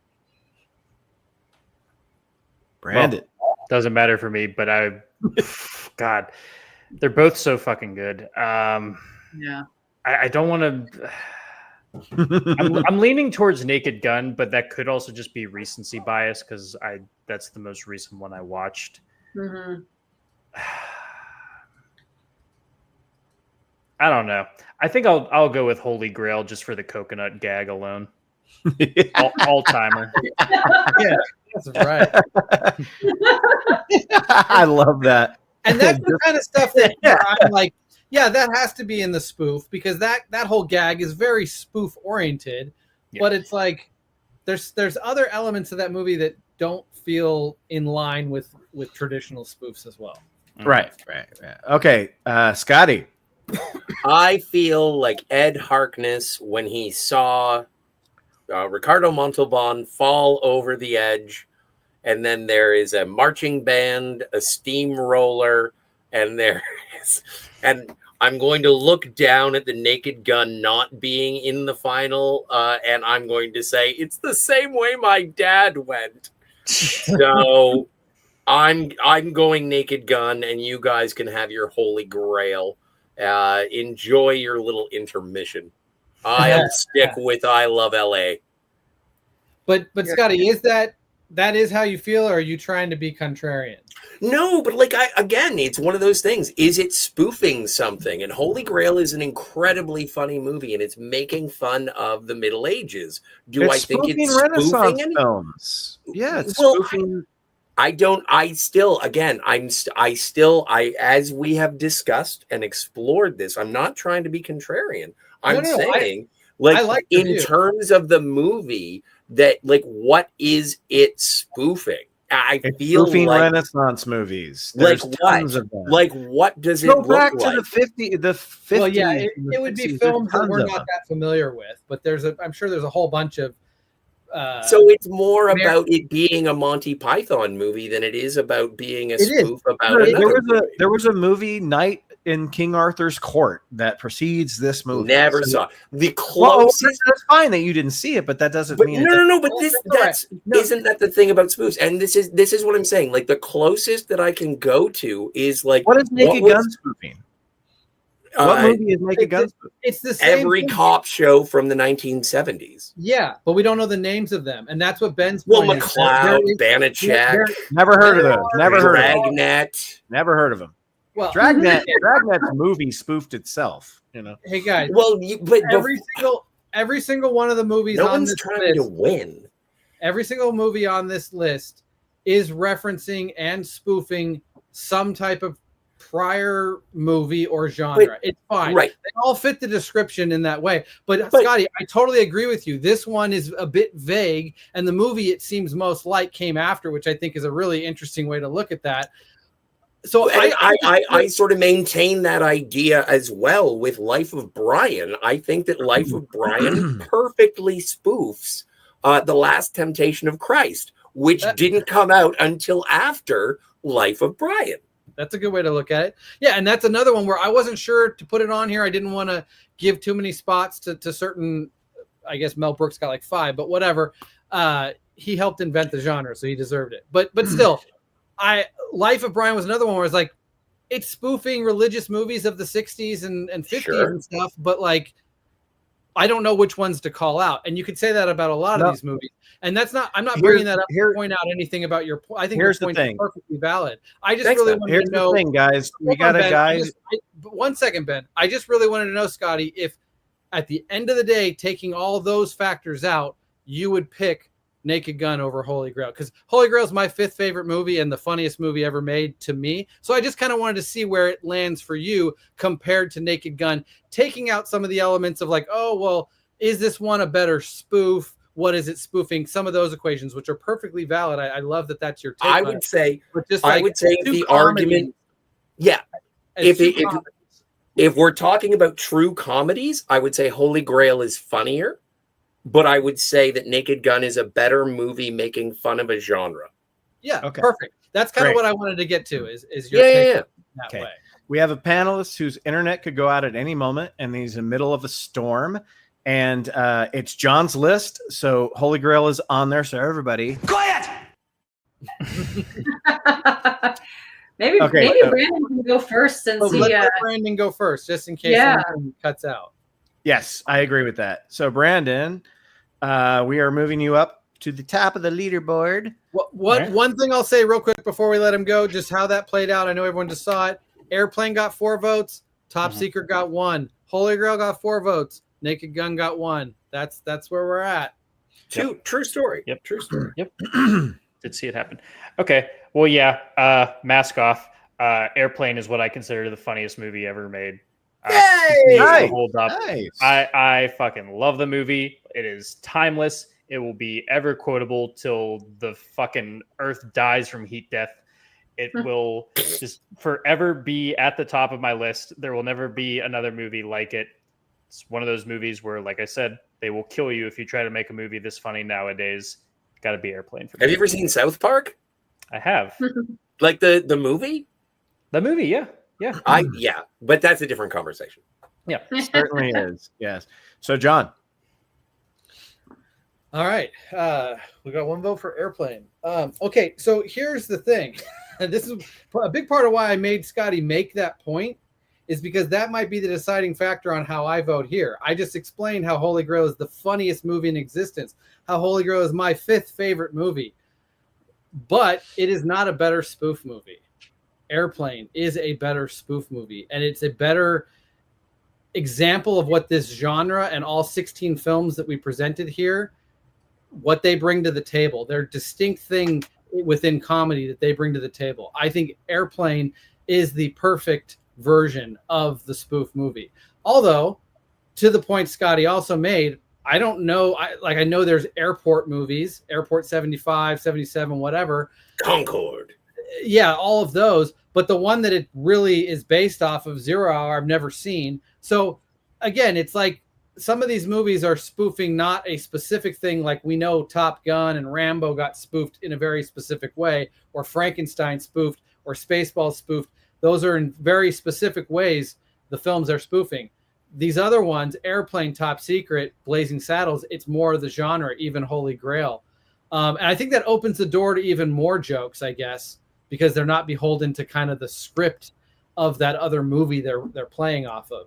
Although Airplane did. It's a very, from what I hear, it's the scenes that play out are very similar. I don't know if is it food poisoning? If anybody knows in 0 Hour that actually creates the situation, but whatever it is,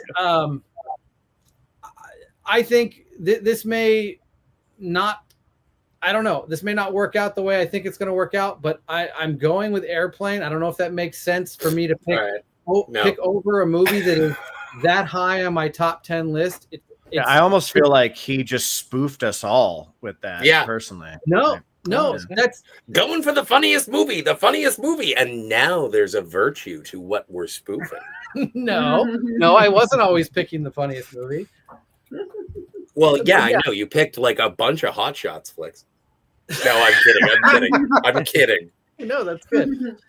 But yeah, as the spoof off, as the winner of the best of the classic era of spoofs, I hope it makes sense to somebody out there that I'm picking Airplane over a movie in my. Also, just I reiterate these points too often, but if anybody's paying attention, there are four movies. There are 4 movies ahead of this movie in my personal favorite movies, and they're all made by one filmmaker, by James Cameron. So technically, this is the first movie to break the mold of being a movie made by somebody other than James Cameron that I considered I love. It's the first movie on the pedestal next to James Cameron. Well, why isn't Avatar here? Because it was the perfect. No. We're not talking about that. But I'm pointing out how strange it is for me to pick Airplane over a movie that's that high on my cinematic mountain. Airplane is in my top 50 probably, but it's nowhere near top 5. These are different genres. James Cameron. You're recognizing game, and I respect it. Yeah, and so I'm as a spoof thing, I'm picking Airplane. That's where I'm going with it. Maybe that made no sense. It was long-winded and made no sense. In the dark. I'm giving it to Airplane. I'm picking Holy Grail. And I did look it up. I guess it's spoofing a movie called The Legend of King Arthur. Never heard of it. Well, I've never heard of all those. I never heard of all those fucking cop shows that Scotty was listing off about the Naked Gun. But you've heard of cop shows. You're aware of cop shows. I'm also aware of King Arthur. Arthur and the Holy Grail.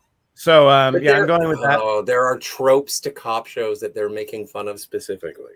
There's the narration. There's tropes, and you can say this. You can say the same thing with King Arthur too. Like Brandon said, the Coconuts, the group, Sir Lancelot. Anyway, I'm going with that. I'm sticking to it, and moving on to Joanne. Since I also picked Holy Grail over Young Frankenstein because it was funnier. I'm gonna go with Holy Grail again because I do think it is funnier. And 2-2. Yeah. I know. So like it's interesting because like spoof movie, it's part of the definition is funny, but I kind of agree with what you said, John. Like when you think of a spoof movie, Airplane is like the perfect one, but then I think humor is the most important feature. So which one am I like laughing more uncontrollably at? Holy Grail. So I'm going to go with Holy Grail. And that's why I took a long time to explain, like Holy Grail has a special place in my heart, clearly on the mountain next to my favorite, it is my favorite movie. It's my favorite comedy, right. But I'm still picking Airplane based off of its spoof elements. Right. And it's the funniest movie. Scotty, do we need even ask? I abstain. we must go to the chat. Go to the chat. The chat. No, come on, Scotty. We want to hear it. Comes down to because the goalposts have been shifted. It's like which one is funnier, which one is more true to being a spoof. And Holy Grail is funnier, as you said, and Airplane is a better spoof. So it doesn't matter which one I choose. It's completely arbitrary. So I choose the Air Grail. My way of selecting has no bearing on how you want to make your choice. You're taking it way too seriously, man. Like, just we want your vote. There's no criteria here, dude. It's just Airplane. All right. I'll do it. Yeah. I'll do it. I'll do it for Airplane. Hell yeah, brother.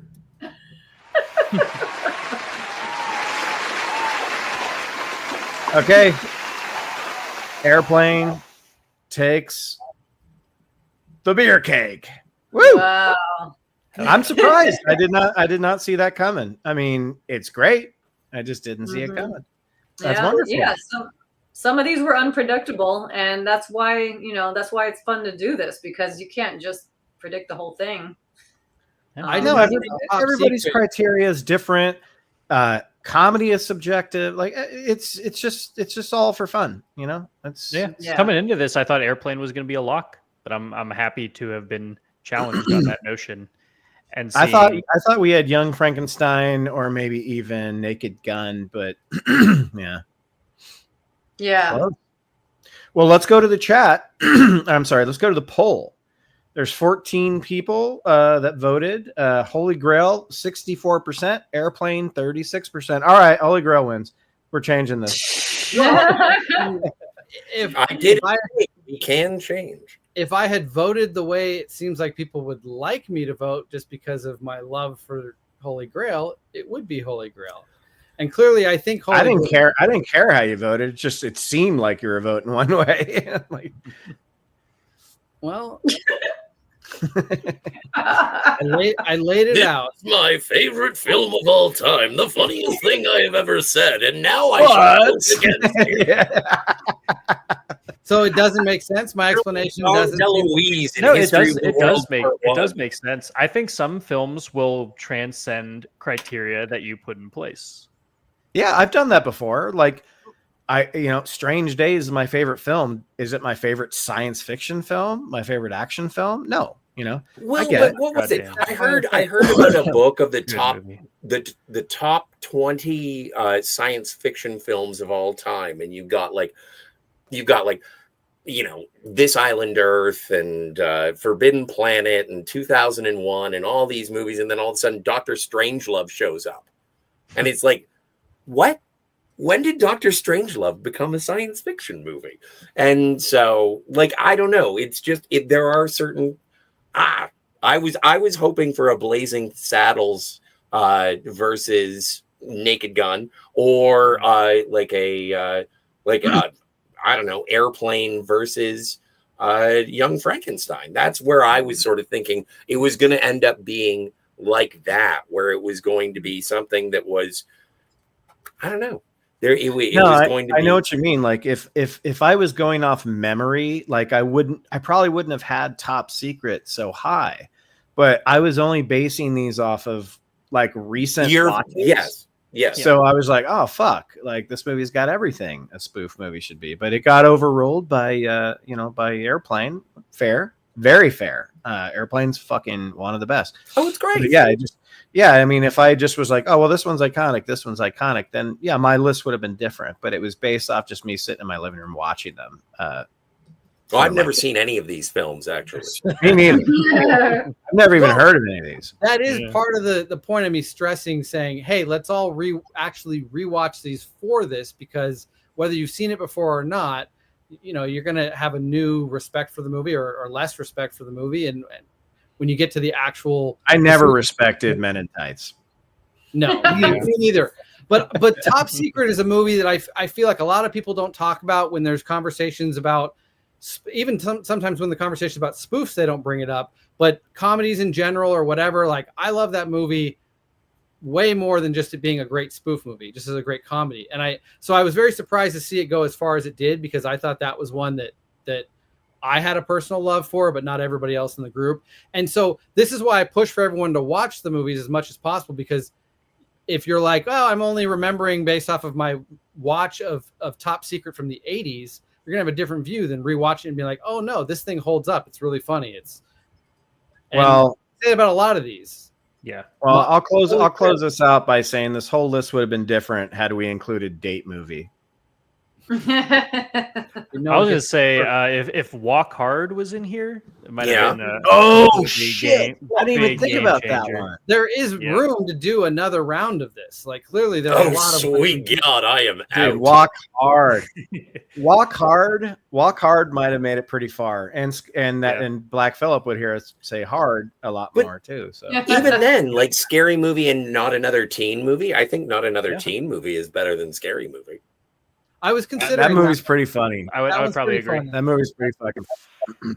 And that's to the point. Like Holy Grail, I wasn't sure if it should really be included. It's so classic and so funny that I felt like I can't leave it off because it still is a spoof, but it's an untraditional spoof enough that I could have filled this out with more traditional. They'd all feel the same, like Austin Powers and Holy Grail. Those are the three that I was considering. Let's leave those off and fill this out with Naked Gun 33 and Airplane 2 or whatever else. Not another teen movie would have been fine. Like, yeah, but going back to what Phil was saying earlier on, and I know I had every opportunity to contribute to how the brackets were going to go. I do sort of think that it would have been interesting to have the originals and omit the sequels, but I do have such a strong spot in my heart for Naked Gun 2. And I would like to remind everybody, I didn't go bug nuts when Naked Gun 2 got kicked. Not at all. It was a good time. Yeah, that was fun. That was great. So Airplane is the best spoof movie of all time. And apparently my vote for Holy Grail doesn't exist because it's not a spoof movie, according to John. So no, according to me, I was the one who was arguing. I was mad. No, I'm kidding. This was fun. We're at 3 hours, guys. What the hell is that? I just shredded the bracket. I'm gonna read these last two quotes. You're blending a drink. Nope. Yeah. My pick would be Not Another Teen Movie. I never get tired of that movie. Well, you should call that one I Never Get Tired of That Movie and write a script for that. We're at the 3 hour mark, so let's say good night and goodbye, everybody. Martine Schott, thanks for being here as always. Cheers, we have another bracket coming up a month from now of Arnold Schwarzenegger versus Sly Stallone. Plus, we just put out our Tin Cup Triple Bogey show yesterday. Check that out and check out the Happy Gilmore one we did. These are in honor of Happy Gilmore 2. So check those out. They're available now. Yeah. Thanks, guys. This was a blast. Right on, everybody. I love you all. I am not upset at all that you know. You had to watch Schindler's List to cleanse my palate. Seem a little bit butthurt that Holy Grail is not. Oh no! Not that it didn't win, but that apparently it's not a spoof movie when I thought it was. It's just not the spoofiest movie. No, I know. Yeah. All right, guys. Everybody have a great night. We drink your cinema.